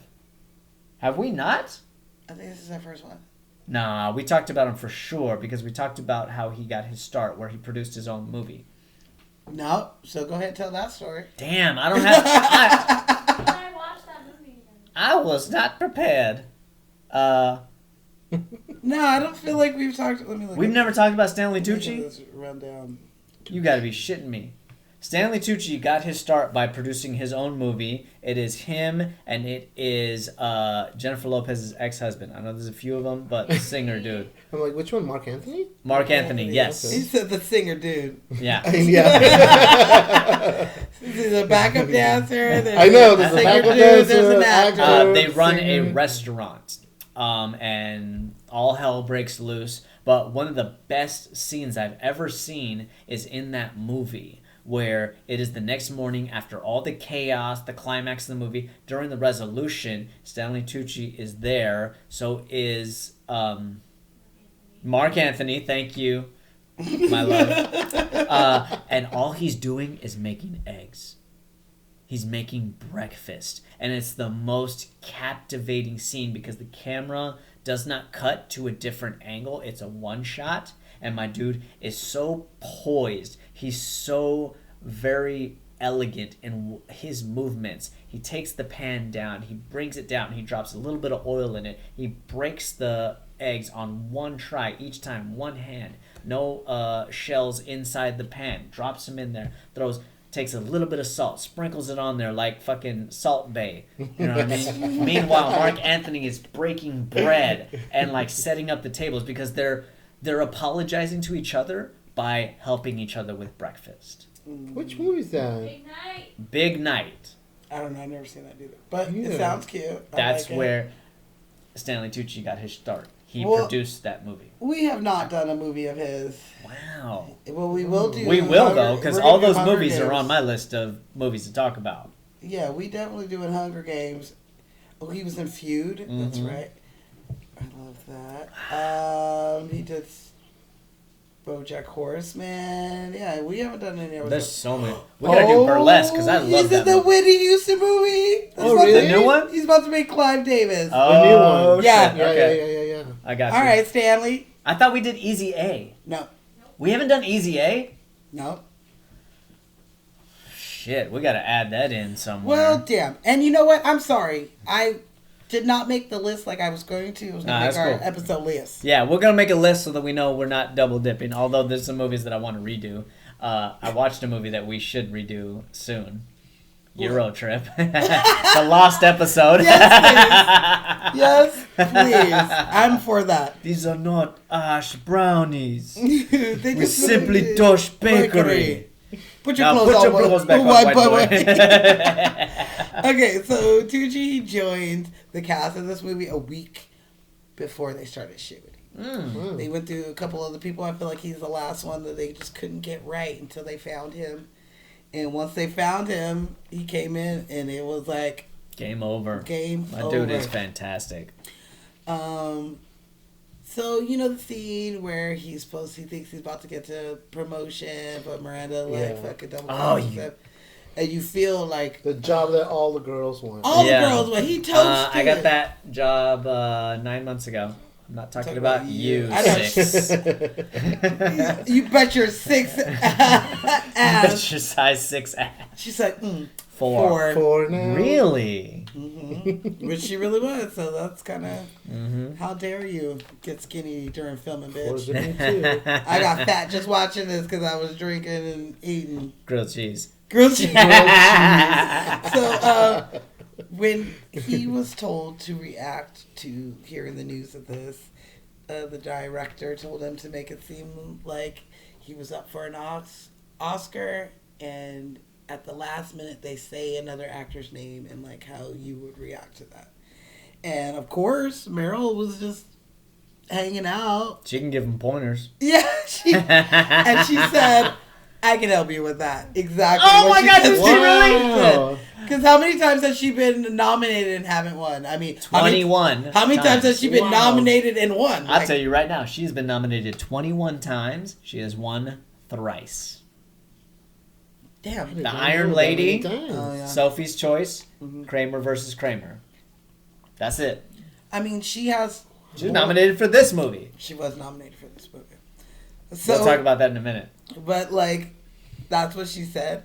And 3 years later, Stanley Tucci really did live through that. He was nominated for an Oscar and lost for Lovely Bones. Oh, yeah. So, That's a fucked up movie. yeah, that was a fucked up movie. So, like... That'll fuck you up. he was preparing for it during this movie for that disappointment. Yeah. You're awesome, dude. We love you, though. When the time is right, she'll pay me back. Are you sure? Will she? Will she? I don't know. I'm not sure. But I hope. I think that she will. I don't think she will. I think she will. I think that if she moves up or something, he will come. There is no moving up. She's at the top. If there is an opening for him for something, like I think she if will. There's a second Devil Wears Prada. Yeah. Well, we don't know. We gotta read The Revenge of the Devil in Prada or whatever. Her psyche is not to pay him back. The Return of the Devil in Prada. It's a revenge. That's what it is. The Return of the Devil in Prada. I'm gonna get personal real quick. Her psyche is not to pay people back. No, her psyche is not to promote the people that she relies on. The person that she... In the movie or real life? In the movie. No, Meryl's... But at the end she did. Who did she promote? Andy. She didn't promote her, but she did give her a... She already left her. She already has no more use for her. She quit. But she could have blackballed her, which she said said she was going to do. I'm not saying she is 100% heartless. I'm saying she had no more use for Andy. And she respected her for standing up for herself. But we have a friend who has been in this exact same situation, and her boss had no intention on promoting her. She promoted other people above her because she was that integral to her survival.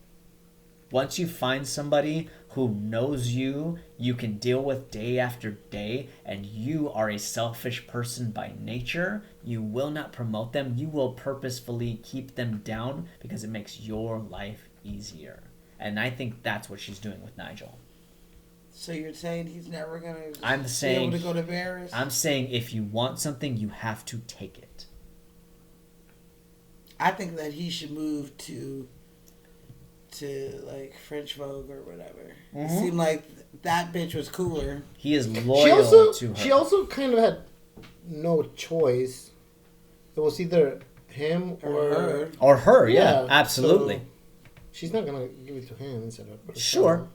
But that's always going to be the choice. There's no... Just like she says, there's nobody who can do my job. There's nobody that can do Nigel's job. I mean, they're on the same wavelength. Like Yeah. they need each other Absolutely. to succeed, I guess. Nobody that can do Nigel's job. And therefore, there's nobody who can replace Nigel. Therefore, there's nobody that she can afford to put in to help Nigel. If she loses Nigel, she has to retrain somebody else. And that will take years, which she does not have. The magazine will suffer. Okay. She's not promoting Nigel nowhere. Okay. I can see that. Definitely. Or maybe it's the booze talking. Can I give you a fun fact while you suck down that drag? It's a little dirty how you said that, but yeah. Suck it down. Okay. So I kind of want to talk about the Nigel of this movie, though. Okay. Patricia Fields. She is the costume designer of this movie. Oh, among wow. other things like Okay. Sex and the City and Ugly Betty. Ugly Betty's. Ugly Betties. And for our Gen Z queens, Emily in Paris. She also does it for that, which is I think that show is trash, but I think the clothes are amazing. So I will give you that. I will give you that. So she's doing a great job on that, and she kind of made history with this movie. Okay. She spent $1 million on costumes. Oh my god. Custom made costumes. So a lot of these we couldn't buy them if we fucking wanted to. They were made, which $1 million just on costumes for a movie that's not like Star Wars or something that where you need like crazy authentic costumes. Nah, bitch, we're just doing the fashion shit, and she broke that. And she got nominated for an Oscar for this movie. Mm-hmm. But she lost to... She lost. I mean... Marie Antoinette won that year. Really? Mm-hmm. I mean, Over this movie. I call bullshit. I mean, that's a big costume. That is a big costume it movie. is, but it's but a period. It's a period you have piece. This is guidance. about fashion. Yeah. Fashion. Turn to the left. Fashion. That being Turn said, to the right. we've never accused the Academy of picking Knowing the right shit. winner. Yeah. I mean, for God's sakes, Crazy Rich Asians wasn't nominated for shit. I mean, we are living... Not through that best shit, right? ensemble, No. not best costume design, not even best set decoration. The set deck was so gorgeous. And It definitely deserved not only It to was be so nominated, pretty, it but made to me wanna- win that year. It made me want to get married. Right? Mm-hmm. Me. This Married. she ain't trying to get married. It was Hell no. It was definitely on our mood board Yeah. for our wedding. I will only get married if I could have this way. So let's not Right. accuse the Academy of doing the right thing. No. Also, with the costumes, all of the costumes were sold at auction. Wow. Yes. And they were sold for research on breast cancer. Oh. And Anne Love that. Hathaway, she bought the green dress that she wore in this movie. Okay. And Meryl, she kept the amazing sunglasses that she wears in this movie. And you see those sunglasses again. Oh, yes, you do. Where? They are in Mamma Mia when she sings the money. Mm-hmm. It's a mismatched world. Those are the fucking Prada glasses. Oh so my god. next time you watch that one, look out for that. And I just think that's awesome that they actually donated all this shit. That is. is. I have no money in 2007, but yeah. I had just got my first real job that wasn't owned by my parents. I was coming up in the world, but not that up. I was working 3 jobs at that time. Broke as shit. Mm-hmm. Minimum wage Where was was nothing. it working? 2006. 2006, 2007. Hollywood Video. Did it really? Yeah. It's not even a fucking thing anymore. What is that? I didn't think it exists anymore. What is that place that was across It the was street like- from It Blockbuster? was like Blockbuster. It was the They fake both shut down. Blockbuster. Oh yeah, around the corner from Circus City, right? Yeah, But in San and Diego. Radio Shack. And Radio Shack. Is it time?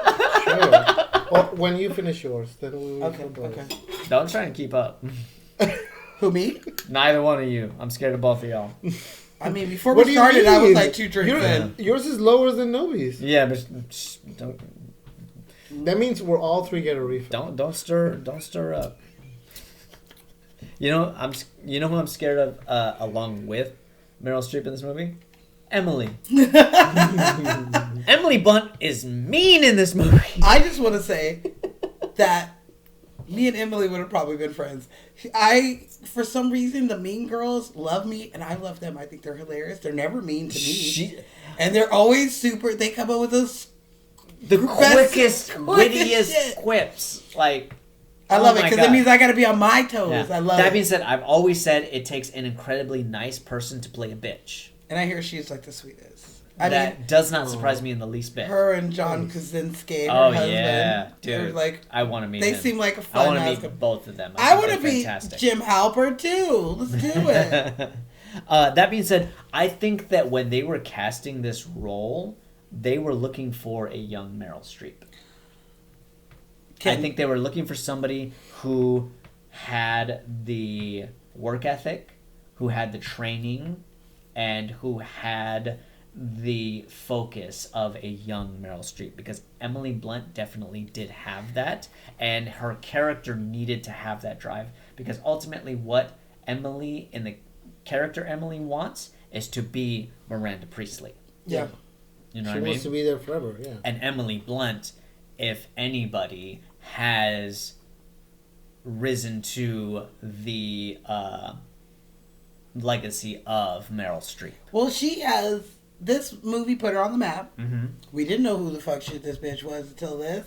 And she got discovered for this part.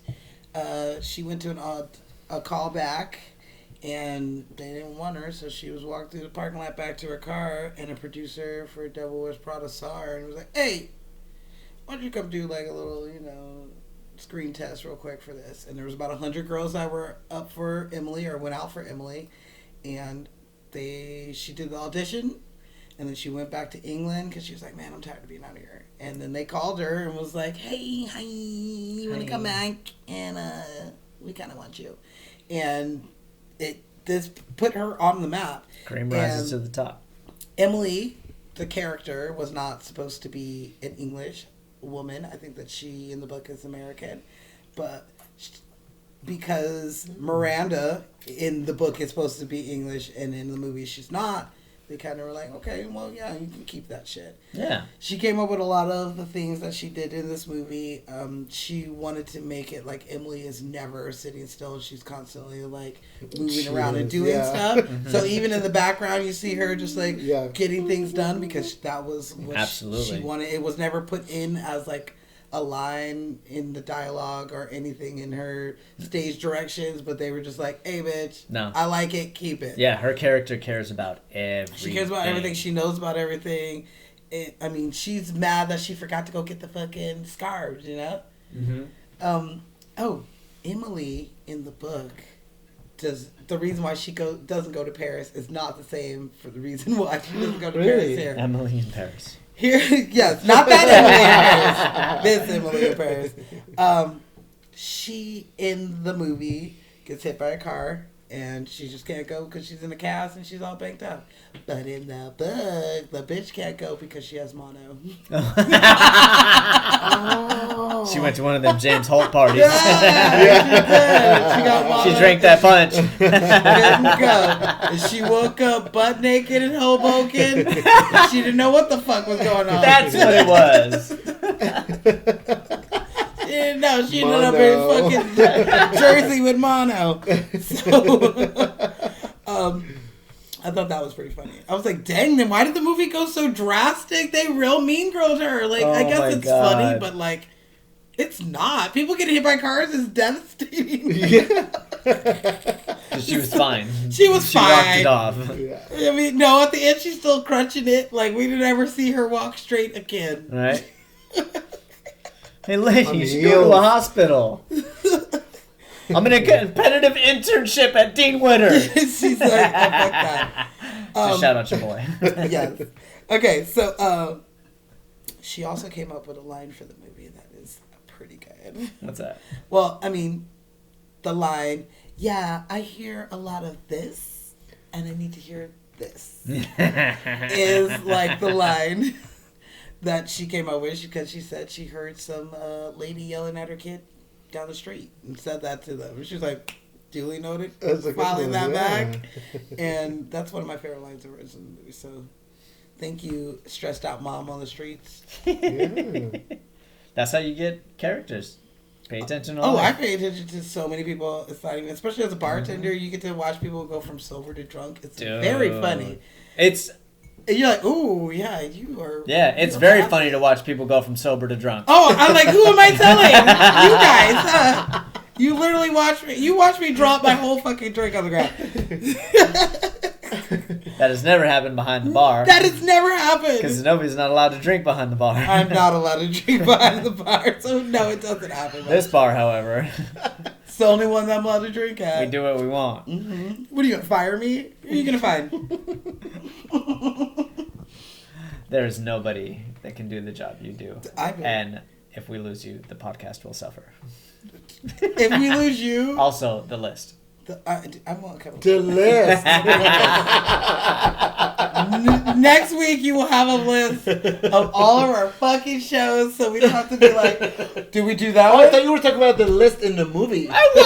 Oh shit! I thought you were shading me for not coming up with the list. I was talking about the metaphorical list. That The you list of have. people who are gonna leave if I leave. Yeah. If I should happen to leave, I'm bringing Kirby with me and Smashley. Kirby and Smashley's are mine. So I don't know what you gonna do.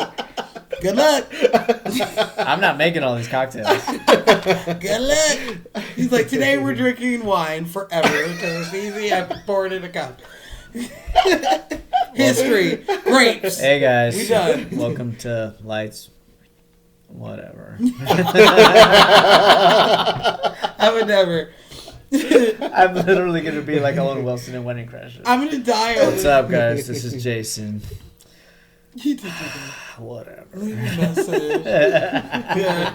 Mm-hmm. All right, we got two actors to talk about. Wait, don't can I care give you which one more Emma Blunt? I got one more. Something about a blunt. Let's hurry up so I can get that Yeah. blunt. And that blunt and that grilled cheese. Blunt That's and what grilled I'm- cheese. That's what I'm looking for. They make terrific pair, like lamb and tuna fish. What is that from? Big Daddy. That's what it is. He's like, wait, what? I don't go together. Okay, so Lemon tuna fish. Are you okay? Yeah, I think. okay, all right. So Emma Blunt. She Emma. She said Emily Blunt. Emily. What? Emily. Is there an Emma Blunt? Emily? Emma Blunt. Is there an Emma Blunt? Am I making up a name? She means you. Emma Oh, Blunt. she does Oh, Emma Blunt. Emily Blunt. Emily Blunt. Emily Blunt. Emily is blunt in this movie, but she does tell that at least once a week somebody walks up to her and quotes this movie to her. That's fantastic. I mean, it's a very I quotable would. one. I mean, it's either that or like A Quiet Place. I just be real quiet around her. Oh like, my god. First of all, guys, don't do that. What? I love that Just movie. tell them I love That your movie's work. a great movie, though. Dude, that fucking... That movie, and part 2 was good too. No. Anyway, but she says that her... Run with your baby. Those two make a terrific pair. She On says- and off camera. She says her husband, John Krasinski, the director of A Quiet Place, Uh-huh. jokes that he's seen The Devil Wears Prada like 75 times. Oh Like my to her, God. like that's like a running joke for them. Which Because he's with her Aw. when everybody quotes it. I mean, Or do they just watch it at home? I probably am around 70 times in my life in the past, like what, 15 to 60 years? I watched it 4 times this week. I'm not tired of it. It's a great fucking movie. Yeah, I watched it about 4 times this week, and 1,000 times before that. I had it Sure. on DVD. Absolutely. Me too. It's one of those few movies that people own on DVD. Yeah. Still got it. All right. Heads or tails? Heads. Heads it is. And motherfucking Hathaway Woo! plays Andy Sachs in this. Andy Sachs. The bad Ain't nobody one. sacking her except for Nate. You know, Adrian Except for Nate. Because, you know, she comes home and she's, oh, well, you know, I got this. This is new. You He's know. like, I don't like it. What about this? Do you like this purse? No? Oh, how about this? Let me undo this button and this button and show you this new fucking bra. She's like, so how do you feel about Oh, titties? there's one more layer. Oh, you about to take it out? You about to take it out? No! Refill We have to for do a Jason. scene for next week's movie, and that character does not take off layers. She wears cardigans. That's true. And in her real life, she wears gloves and turtlenecks. So I talked about my fantasy wife. All right. Yeah. Rachel McAdams almost got this part. Wow. Yeah. They were going to cast her instead of Anne Hathaway. By this time, Rachel McAdams had already done Mean Girls and The Notebook. Notebook, yeah. But Anne Hathaway had already done Princess Diaries and Brokeback Mountain and Ella Enchanted. That's what I'm saying. I mean, it was a tough call, so I think it just came down to who was right for it. And I think they did a great job. That being said, Miss Anne Hathaway gained 10 pounds for this movie. She gained, and it took her a month to do so. So she went from size 4 to 6. Exactly, before they started filming. So she And then was she already. went back to 4. She was probably closer to a 2. I was gonna To say, begin with? like, she's very thin. Yeah, She she's is. yeah. Don't get me wrong, she got a figure to her, but as I understand it, they had to pad her to make her look a little bit bigger. So they tried to shoot in chronological order to show her losing the weight, but it took her a month to gain the weight. It took her 2 months to lose the weight. As you know, it takes longer to lose weight than it does to gain weight. Well, Ice cream is easy. I'm just saying, Grilled cheese is easy. I think that was all for naught because the bitch is skinny. Yeah. She's skinny and then she's just naturally skinny. thin. Yeah, Like- yeah. Like if you just I seen said her that in those she tidy lost, whities on Lip Sync Battle. if you said that like, ooh, she lost weight, and she didn't, I wouldn't know the difference. I noticed that she gained weight. I didn't notice none of that. I did. I didn't notice either. I thought they were putting her in, like, a shirt. They with put her in a layer of frumpy, the bigger, Yeah, they like dressed blue her sweater loose to make fitting her look more stuff. Yeah. But they also like padded her hips and like stuff like that, like padded her shoulders, things of that nature, in order to make her look like when she's wearing that cerulean sweater. Yeah. She raised her to fucking filth. That's like my favorite thing, hands down. But It's not blue. It's not turquoise. It's actually cerulean. She didn't. They didn't want her for this part. She was Oh. not the first thought for this. You know, she was like 9th, 10th in line for Wow. this role. That checks She out. had to like kind of beg them. She's like, please let me. And it wasn't until Meryl saw her in Brokeback Mountain where she started advocating for her. It was like, you know Nice. what? Actually, I think that she would probably be pretty good at this. Nice. So, I mean, Because that's a hell of a lot different from Ella Enchanted and Princess Diaries. yeah, I think they just saw her as like that Cutesy, like preteen Disney type of person, and not someone who like grown ass people would even care about. Because Princess Diaries was her very first job. As if that's not it. Shut up. There you Shut go. up. There it is. I was like, wait, she said something. She does shut you up. And Very a first frizzy job. hair She had the ugly Oh, I brows. didn't know that. She had a hideous skirt in that, but it was like a private school skirt. Yes, it was. Lived in a firehouse. Lived in a fucking firehouse. Jealous. I moved to San Francisco and dreamed of living in a firehouse. That's all I wanted. Dude, Ashley still wants to live in a firehouse. Smashley! Yeah! We're gonna find it, and we're She's gonna be like the nervous, Ghostbusters. so she has to pee. We're gonna be like the Ghostbusters. Okay, so other people. Shout out on the podcast if you know what that movie is. Anybody, hit us up at Lights Camera Cocktail. Cocktail. noS@gmail.com. Okay, so other people besides Rachel McAdams, who was up for Andy, Tell me. Scarlett Johansson. Oh. Okay. I think I could see that. I don't see that one. You know who I see? Natalie Portman. Oh. I think that would be a good one. Again, she'd have to put on weight because she's skinnier than Anne Hathaway is. She's a tiny thing. Yeah. Okay, Kate Hudson, especially in the early aughts. Damn. Okay. Kristen Dunst. Nah. No. I love her. So She's not right for the role. I don't think For that she was. yeah. No. Juliette Lewis. I don't see that one.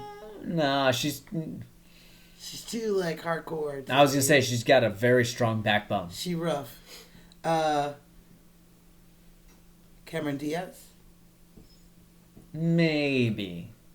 in 2006. 2006 Cameron Diaz, maybe. I mean, if it was me, it'd be Scarlett Johansson or Natalie Portman. Natalie Portman. Mm-hmm. Yeah. Yeah. The thing is, But I still think Anne Hathaway. it's. It's the I best think choice. Anne Hathaway was the right choice, and the thing is, Natalie Portman would have to put on a lot more than 10 pounds, and Scarlett Johansson would have to go on a very strict diet because she is naturally curvy. I was gonna say she's a little more like She Sports Illustrated. has contrast to her body. She, and therefore she would have to put on a little bit of weight, but the weight that she loses would have to be substantial in order for it to be more noticeable because she is bigger up top and downstairs. Yeah. I'd say she just lose weight, and then the first half you just give her frumpy clothes until she started losing. True. Pat her That's what I up. would have just. That's what I would have did. Because Pat you're her up. right. She got too much ass and titties, ass and titties. Yeah. She would not fit in What's that those Chappelle samples. episode? Oh my god. I can't fit in those samples. I definitely would have had the poncho. I would have been cool with the poncho. You'll take what I give you and like it. I would. I'd be like, oh my god, something in here fits me that's not shoes. Like, Right? what Yeah. else am I supposed to fit? Scarves. Scarves, hats, gloves, things of those natures, and the poncho. Yeah. He would have been like, ooh, is that in my size? He's like, we're going to need Crisco and fishing line. fishing line. We're going to need extra fabric. We're going to need a shrink machine. Like, so many things, man. That being said, I do think that Scarlett Johansson could have done the job. Mm-hmm, I think she's a fantastic actress. Mm-hmm. So is Natalie Portman. But I do think that Anne Hathaway was the right choice. I think she was, too. I think she was great. All around. Oh, yes, it is. Okay. Mm. Did you know that Anne Hathaway's mama's in this movie? What? Briefly. And you look when she is sitting there contemplating her life, and she's going through her articles and her family pictures, a picture of her dad and her mom. That's really her mom. Oh. They Ooh. took So the picture, okay. and they were going to fucking, put some actress in it. And they were like, well, why don't we just use your mom who's already in it? Because, we don't ever see your mom. Yeah, let's just get clearance for your mom. And her mom was an actor back in the day, too. Yes, So she was. She was all Anne like, Hathaway is a second-generation actress. she was all cool with it. She Mm-hmm. was like, yeah, you can put that shit in there. Give me a little Yeah. finder's fee. Yeah, Oh, you a gotta day give me rate. some- Give me some money. Give me a day rate. I got you. No Mm-hmm. problem. So, y'all. I had a conversation with an old-timey actor-producer today because I want to use his place. He's like, see, if you want to write something in there for me, let me know.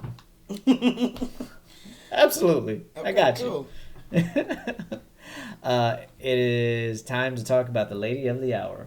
Yes, But first, we're going to talk about the real lady of the hour. A little break with a message from our sponsors. Okay, here we go. We ain't got no sponsors. We ain't got no. I was like, we got sponsors? What's up, Bacardi? Like, wait, what? Say what? Hello? Thank you, Peach Schnapps. What's going I was on? gonna say Mrs. Snobs. Grand Marnier, where you at? Orange juice. Simply orange. We're here. It is legit simply orange. It really is. I love it. Okay, so we're going to talk about the real fucking bitch, and that'll be Dane Anna Wintour. Oh, She okay. is a dame, by the way. She's been damed. I want to say knighted, but I don't know if that's like the No, dude turn. She's been damed. She's been damed. You can't say she's been doomed. She hasn't been doomed. She's been damed. She is the editor-in-chief of Vogue since 1988. Damn. And she has become the most powerful figure in fashion today. Our whole life, Miss Wintour has been telling everybody what to fucking wear. Yeah. Ever since. So, How old is she now? She's in her 70s. Barely. Yeah. Which means she's been doing this since she was in her 30s. She looks really good. Sure. She still has the same cute little bangs in her bob, and she wears her glasses, and she still dresses like phenomenally. I love her. She attended the screening of this movie Did she? with her daughter, and both of them came head to toe dressed in Prada, bitch. They were like, is this a costume contest? Prada or nada. Or nada. They were like, you said Prada, we here. And so they came head to toe dressed up in that. And people said that her daughter kept like nudging her and was like, they got that right. Mm-hmm. Oh shit, you did do that. Like, you know, Oh like, my God. So that is like the That's thing. funny. I'm looking at her like Google Yeah, look how cute she is. images. Mm-hmm. That's what she looks like now. Absolutely. However, she clearly has a 1,000-yard stare. She will kill you with her eyes. Oh, I mean, She knows how to purse her lips. I don't know if she knows how to smile. I've seen her smile before. Once. It was Tom Ford. That was 8 years ago. Well, she's trying to not get wrinkles. Sure. I mean, Pursing your lips will give you some wrinkles right around here. I do believe that, you know, All those lines. if she was a man, you know, we wouldn't think that she's such a devil woman. I don't know about that. I think man or woman, you'd have a reputation. Jeff Bezos has a reputation. Yeah, but it's like... I hold her in the same regard as I think that Bezos. I think that anybody who can quietly yell at me is terrifying. How many times do I have to scream your name? Yeah, she doesn't ever yell. She's just like, well, I mean, I don't know if Miss Wintour does or not, but like, Meryl doesn't, you know, her tone is just like, Oh, yeah. Dude, and I love it. she'll say everything very subtly, but it'll be speaking volumes. Yes. I agree. Are we on her? All right, let's do it. Miss Meryl Streep. Woo! Y'all know her. Y'all know Yeah, her. get it. Yeah, it's here for all of us. That's why I had to make Smash and get it. I couldn't do the show without it. It'd be sad. As we said, nominated for 21 Oscars. She has won 3 of them. Sophie's Choice, Kramer versus Kramer, The Iron Lady. She was nominated for Best Actress in a Leading Role for this movie. She lost. To The same person whose hair it was inspired to do her hair in for this movie. Greg. Helen Mirren. I knew it. My girl, Helen Mirren. Yes, I knew it. absolutely. She does have really good gray hair. Like slick, Dude, full little. elegant, beautiful. Everybody asks me, how old would you go? I always say, what's Helen Mirren clocking at these days? I mean, That's bitch, how old I'd go. that bitch is. She is gorgeous, stunning. Yeah. I don't care how old she is. And Meryl, if she could wear this wig, I'm down too. Mm-hmm. I'm down for the clown. So that being said, one thing about Miss Meryl Streep is she is a method actor, or at least she was. Mm-hmm. For those of you who don't know what a method actor is derived mostly from Lee Strasberg's teaching methods, also known as the Actor Studio. People like Al Pacino, Marlon Brando, Paul Newman, the list goes on and on and on. That being said, she decided that after filming this movie, she was done with method acting. Method acting is detrimental to a certain degree to your memories, to your psyche, and as she puts it, it makes for a lonely film experience. Yeah, especially in this one, that makes sense of what she had to go through and what she said to Anne Hathaway. Yeah. So this was her last movie where she used the acting method, which is you draw from your previous memories. You try to parallel those memories with the character. It does make for a rich character, a very full character. Not everybody does it fantastically. And when it's done wrong, people forget to listen and to work off of the other actor. So a lot of method actors do it wrong, and their approach is, I'm going to say this line this way at this moment, no matter what you do as my scene partner. Obviously, Meryl Streep is not that way. She knows how to listen. She knows how to work off. But she decided after this movie that, yeah, she's done with method acting. I don't know what approach she does now, but incredibly talented. She don't need her approach, bitch. She come in and they're like, she's been doing this you for read this. And she's like, all right, 30, 40 years at this point, and it takes 20 to become a professional. Well, her first day of shooting on the set, she looked at Anne Hathaway and she thinks, I think that you are so perfect for this role. I'm so happy for you. But this is the last compliment I'm ever going to give you. Oh, gotcha, bitch. Yeah. So that was legit the last nice thing that she said. That's method to her. acting right there. Yeah. Like, that's what I said, like, because of what she said. Maybe she just felt bad because she couldn't connect with, like, a young actor and, like, do any of... She was just... When you think method acting, think Daniel Day-Lewis. Think what's his name? Jim Carrey. Jim Carrey in certain roles. Man on the Moon, he lost himself. He claims that he was never on set. He wasn't on set. Andy Kaufman was there. He was there. Never on set. I seen the behind the scenes. What's homeboy who was sending mice in the mail and shit that Will Smith hates? Suicide Squad? Yeah. Oh, That's method acting. Yeah, you get a little far in it. Yeah, exactly. Meryl, she's a boss bitch. Absolutely. And not just in this movie and like, I'm the boss bitch, but like in Hollywood, she a boss bitch. So much so that like halfway through shooting, they were fucking up with her monies. And she was like, bitch, I will walk off of this set if you don't fix my shit. Guess whose check was right that week, though? That same week. Absolutely.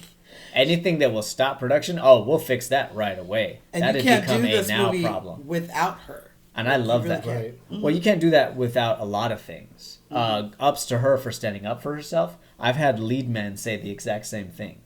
Yeah. You know, which is the art department's immediate supervisor. Like, no. They have a week to deliver that check. If it's not there by that Friday, guess who's not going to be there on Monday?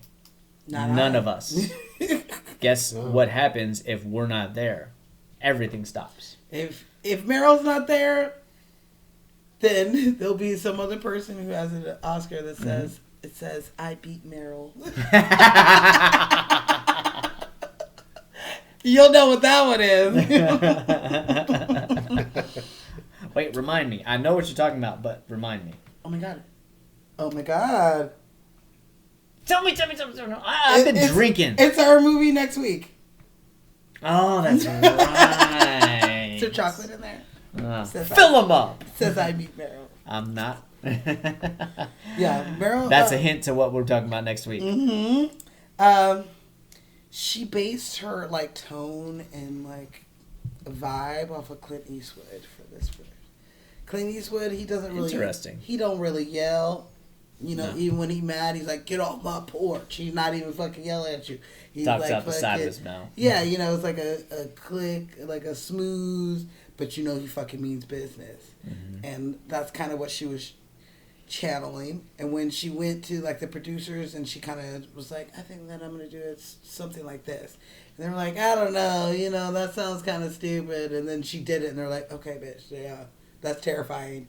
You should do more of that. And so Don't fuck with my process. Don't fucks with the queen's process. Yeah, I don't know, Meryl. Like that seems. We were thinking more in this direction. Oh, really? Yeah, because my friend here Oscar? thinks that the performance is fine the way it is, Yeah, Oscar said and so does my other friend. Oscar's the second. And well, she didn't have the third friend yet. Oh. But Yeah, it was Oscar and Oscar Jr. were saying, you know, listen to me. And in some of the things that they did listen to her.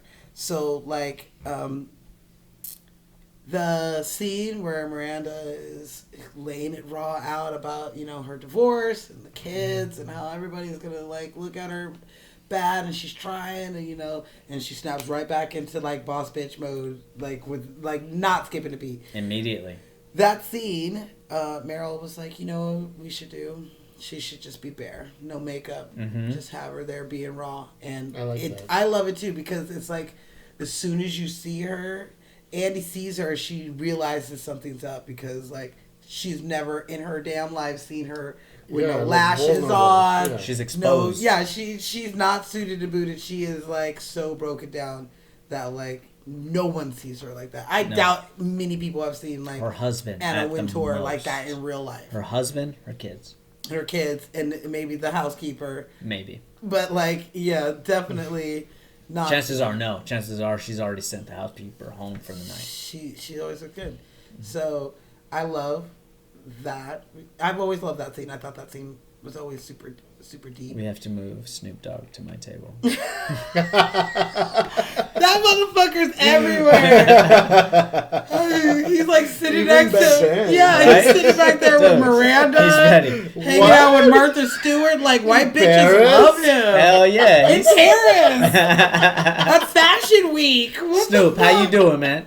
Groovy like a drive-in movie. He's just hanging out at the. Smoking a baguette. He's just. I know. Out of all the characters they could have, like celebrities, they could have thrown out there. That Snoop, one. I'm sorry, there was a last-minute change. You're going to be sitting next to Miranda Priestley. I hope that's okay.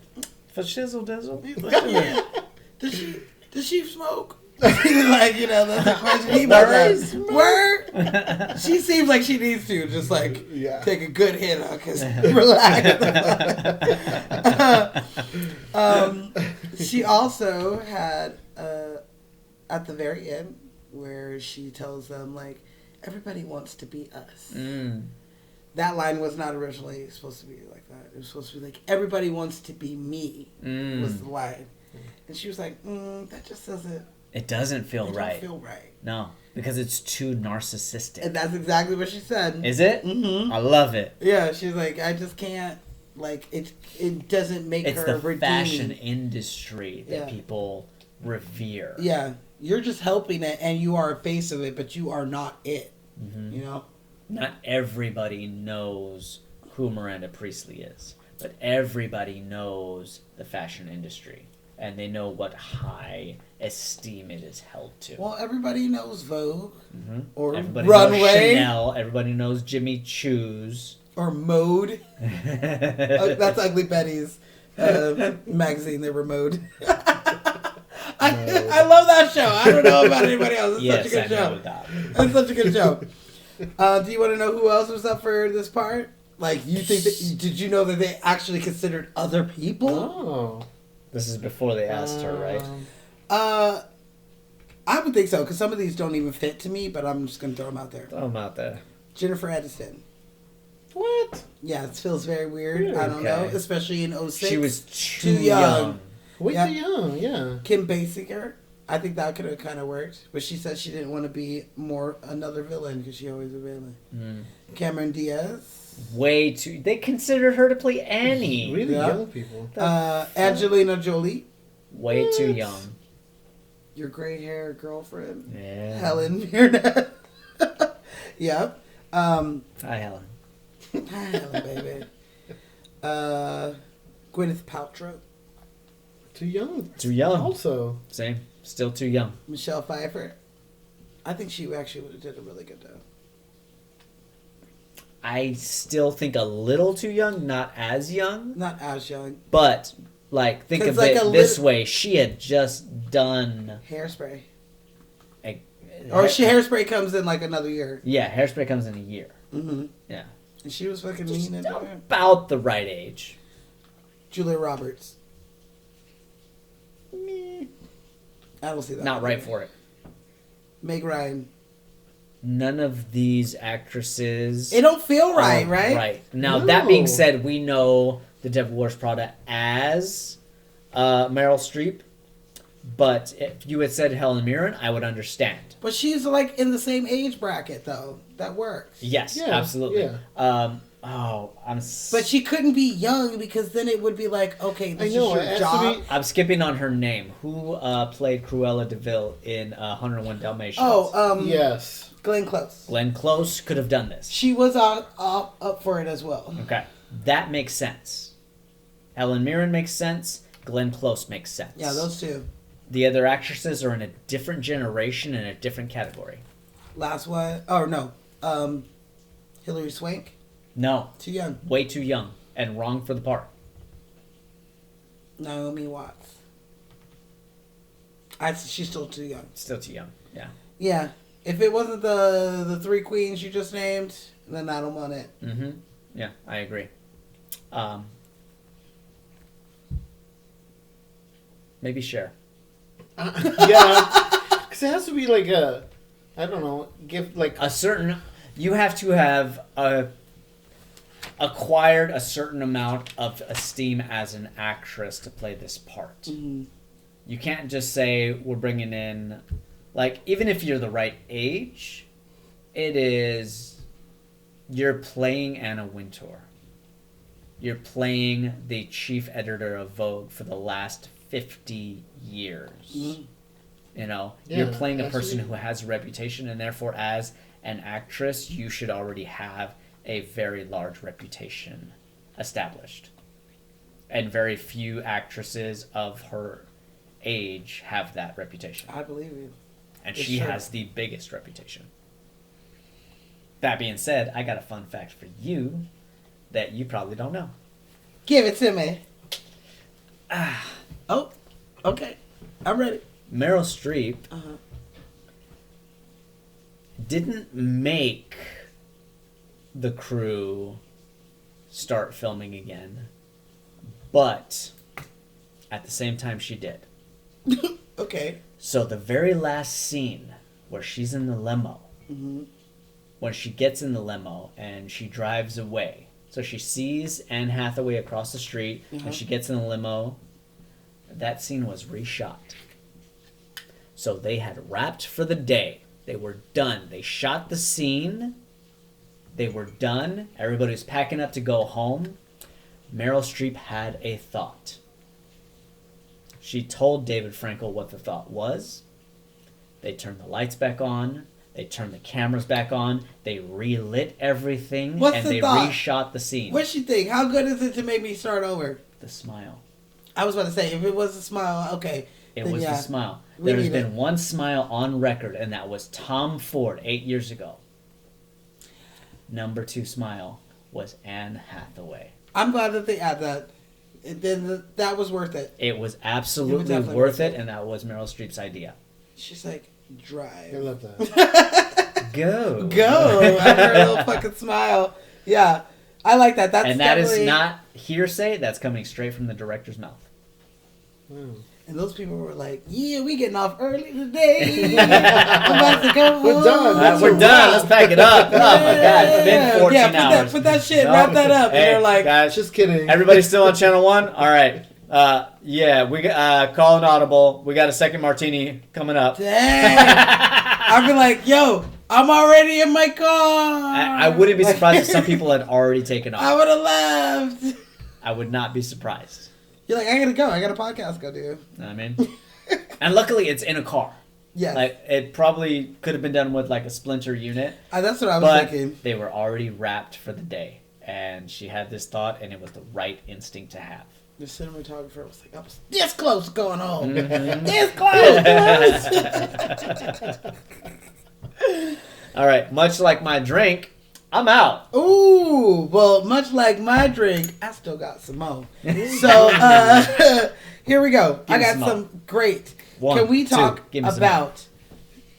Don't you even start me, because you know I've been lovers and friends in it like ever since. I've been drinking. Okay, so let's talk about the real star of this show. You ready? I'm ready. I'm curious. The Office. So the production, the designer, Mm-hmm. he did some stealthy ass shit. He went to Vogue. He snuck in that bitch.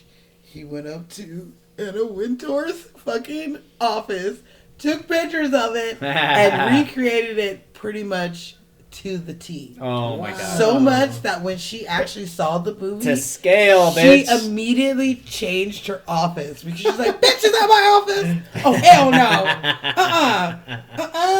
And she changed that, and I was like, "Oh my God, that is so sneaky. That There is is so sneaky." There is a swivel chair they shot every time that I love. I'm like, I want that. All right. So Well- big ups to Mr. This. I don't know if this is Mr. or Miss Jess Gonshore. Oh, it's a dude. Yeah. Mr. Jess Gonshore. Yeah. Get it, my dude. My dude. Y'all Thank might you. know him from Little Women, or the Ballad of Buster Scruggs, or No Country for Old Men, There we go. or Hail Caesar. The list Mm-hmm. goes on and on, y'all. Well, he stealthy ass went in Vogue. He was like, "I'm just dropping off a package." I don't know what the fuck he said, but he went in there and took some pictures. You I got thought it was him. great. I was like, "Ooh, that would be me." Those spy glasses on. Mm-hmm. You know, no one sees them. Okay, so the thing with this movie is that a lot of the designers were terrified to work on it. Besides Prada, obviously, because Sure. it's like named after them. But everybody else didn't really want to share their showrooms or a lot of their designs or stories about Miss Wintour. I mean, Sure. Dame Wintour. And so, like, it was really hard. Everybody thought that they were going to be blackballed because she really does run the fashion industry. Yeah. Nobody wanted to fucking cross this bitch Right. at all. And so, I think that's why the costume designer had to make a lot of the costume, is because people didn't want to give them their stuff Wow. to be part of this movie.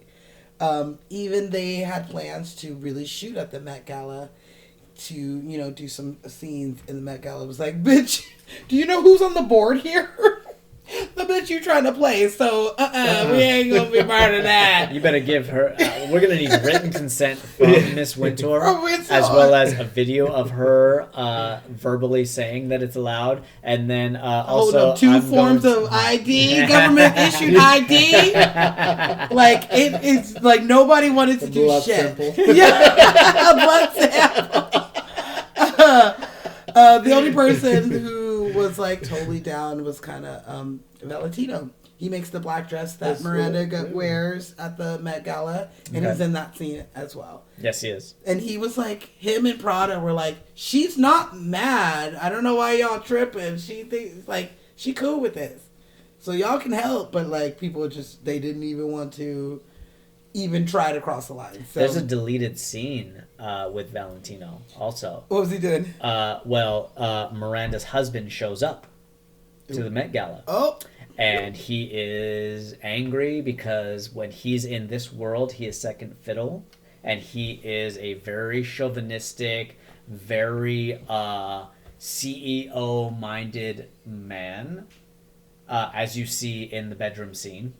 And when he walks over, he tells Valentino, you know, why don't you order me a drink? I couldn't get them to get me one. I'll bet you they'll give you one. They definitely would. And he's They definitely Valentino would. is furious. Oh, really? Yeah. And so Meryl Streep's character, Miranda, is like guiding her husband away. Meanwhile, Emily Blunt and Anne Hathaway are there, and they're both in shock. And Hathaway dives in and distracts Valentino and asks him about something that he designed, and like kind of like strokes his ego a little bit to take his mind off of the guy that just insulted him. Meanwhile, Miranda leans over her shoulder and mouths, "Thank you." Clearly could not stay in the movie because Miranda Priestley would never do such a thing. Thank you. She would never say such a thing. And therefore, they had the scene in there where Emily Blunt forgets the name of the two people walking up. And she just and so says it. Emily's the one that says thank you. I like that. That's better than fucking... Jason fades back. They do call Miranda's husband Mr. Priestley instead of their... She says she has lost another Mr. Another Priestley. Mr. Priestley, yeah. Yes, they do. That's pretty fucked up. What else I got? Okay, so this movie was filmed in 57 days. And it took 3 weeks to edit it. Fuck. Wow, God that was quick. damn. Which I feel like I can actually see. I can't see 3 weeks of editing. No, not. I can see that it only took 3 weeks. Not that it Shooting was so it in- good it shouldn't have took like. Shooting it in 2 months, I get. Yeah. You can do that. Yeah, that's pretty standard for a movie. But editing in 3 weeks, damn. That's damn. There's some shots that I see that I'm like, I don't think I would have. Sure. Like it looks weird. Yeah, when you rush and edit, a lot of things fall by the wayside. Yeah, and I, as you know, this week watching it about 7,000 times, I started noticing some shit. I was like, yeah, that does look like y'all rushed that a little bit. Mm-hmm. That's what happens when you got producers on your back, studios on your back. Hey, we got to get this by this deadline. Oh, by the way, we moved the deadline up. You're going to have a lesser product, but okay. Okay. And they only shot 2 days in Paris. Paris was only 2 days. And checks out. any shot of Meryl in Paris is Green shot. screen. Yeah, it's shot in the U.S. Yeah, you can clearly see when they're in the limo and they're talking. That's green screen. Well, duh. Like, car scenes, definitely I can, like, see that. But, like, anything that was in Paris and Meryl was there, it was here in the States. They couldn't afford to send that bitch to Europe. So, it cost too much to send her there. So, they were like, you know what? We'll keep your ass here and we'll do this. So, I'm sure they took a skeleton crew over to Paris. Yeah. And did what they had to do. They're like, look, just get these Eiffel Tower shots in here and let's go home. You know? And pretty much they did. But it did definitely make me feel like I really wanted to go there. Especially as a youngin'. I want to go to Paris. Me too. The champagne runs free through the streets like water. Flows. Let's go. Let's go. Okay, what else I got? All right, you ready for the last one? I'm ready for the last one. This one made me think Jason's of taking a shot. I'm getting ready. Woo! That's the last of That's it. the last of it. All right. One more Gotta get my layer. singing voice ready. Okay. Oh, yes, it did. Fuck you, fuck you, fuck you. You're cool. Fuck you. And I'm fuck out. you, let's do this. Okay, last one. The last scene with the women in the car. Uh-huh. It was that's supposed to be them in Paris or whatever. That car was cut in half so that they could get the proper angles of them in the car. Ah. So That checks out. So they're reacting to nothing. they are, and they're looking out of a window that's not there because that shit's cut off. Yeah, so which I thought was like super cool. And now that you see Productions it, do that. yeah, now that you see it, you can't unsee it. Yeah, absolutely. Which explains the green screen. Explains the green screen. Okay, I'm out. You're out. Good. We're all out. We'll see y'all later. Nope, that's not it. I'm just kidding. We're not done. Kirby, bitch. Thank you. Thank you. Did you have a good time? Yes, I did. Are you like nicely drunk? I Nicely love drunk? it. I'm like, okay. I mean, Relax. shit, you wouldn't shut up the whole episode. Oh, my motherfucking God. shut up. Thank you no, so much. Seriously, for being thank on you. it. It's an honor to be here. Smashley has a thought. You want to do Hollywood closing? That's what, I mean, girl. what? Are you trying to co-host for me? That was my next thing, man. Do you have any Hollywood close encounters for us? I don't count. But I do. But make it good. There's one. There's an interesting one. Okay. I was in Mexico City for work. We were staying at the Four Seasons, and there was a big earthquake. This was like 5-6 years ago. We went back to the hotel. A lot of the buildings around didn't have electricity. Our hotel did for shit. some reason Mhm. because they have generators and stuff. I remember And- that earthquake. We felt it here. There was this guy sitting 2 tables away from us. I was with my coworkers, and he had other people around. And I'm like, that guy looks like Shawn Mendes, but I said it out loud. Like The super people loud? sitting with him all looked at me with like a mad face, like. They're like, bitch, you ain't supposed to call him out like that. And then I'm like, oh my god, it is Shawn Mendes. He had a concert that really? night in Mexico City, and the concert got canceled because of the earthquake. Oh my We were God. staying at the same hotel. Oh! I didn't get to meet him like in person, but we were in the same room. You know. I like that. And you called him out, not thinking it was really him. Yeah. Dude, Yeah. as soon as A swarm all around. Like, dude, what the fuck? I was like, oops, it is him then. that's not bad. Hey, man. You This should have story- wore sunglasses and a hat. I would Right? have noticed you. You gotta put that on that Leo beard. Do you have anywhere you like talk to them? Have you talked to a celebrity besides us? I think back in the day, before I started doing interior design again, I was working special events, and we were at Ashley. What's that venue in Hollywood on The Bull. Vine? The promenade. Well, I was about to say that too. Anyways, Grauman's Chinese Theater. no, that's not you guys have been for the 90s, or what do you like sing along? Oh.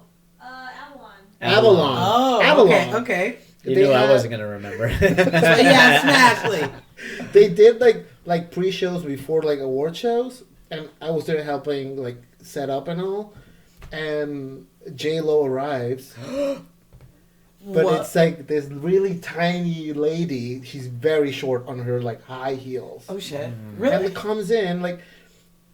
I didn't get to like shake her hand or anything, but I was like there, and she saw me and like acknowledged me and like hi, like she walked by. But yeah, that was one. She smelled good. She looks like she smelled good. I don't remember what she smelled like, but her dress is very like You got her shiny. Mm. Her booty. You got that booty? Her weave was amazing. Ooh, okay. I love it. Well, thank you. Thank I feel you. closer to you and these Hollywood stars. I'm very excited now. Oh my god, I have to mop the floor. Let's do this. All right, y'all. That's how excited we'll be That's going. how excited I am. I'm ready for a grilled cheese and a mop, apparently. All right. Well, you guys, thank you for listening to an episode. Absolutely. Go check us out on YouTube. We're doing a lot of things over there. In the meantime, we're going to give you a scene from next episode. Tell you what movie we're going to do next, or we're going to give you a hint of what movie we're doing next. I got to get into my feminine energy real quick. For International Women's Appreciation Absolutely. Month. Yeah. Hold on, let me take a shot. Oh my lord. Woo! Woo! Shit! All right. Wow, I've never seen you just take a shot without anybody come on, take a shot with me. I got a lovely singing voice. You do. I got to play my imaginary wife.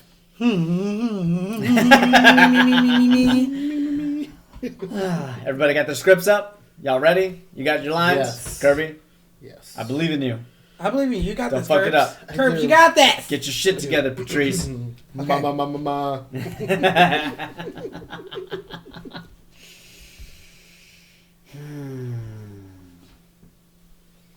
Okay. Here we go. Oh, no. I don't want to sing. Why? Why not? We'll sing with you. We'll blend. Yeah. Okay. All together, no. Like, really loud, right? You're all going to sing with me on this one. Yes. To Cynthia. Happy birthday, wherever you are. Ma. Okay, I'm ready. Okay. You don't own me. I'm not just one of your many toys. You don't own me. Don't say I can't go with other boys. Ba ba ba ba ba ba ba. And don't tell me what to do. And don't tell me what to... Oh my God! I hate you! I can't wait. I'm dying. Oh, I'm sweating. That's a good one. And that's my pick. I'm fucking ready, man. I'm probably peeking on every microphone in this house. That is our show, you guys. We are out of here. Thank you very much. We will see you next time on Lights, Camera, Cocktails. Woo, I need a grilled cheese. That's all. That's all.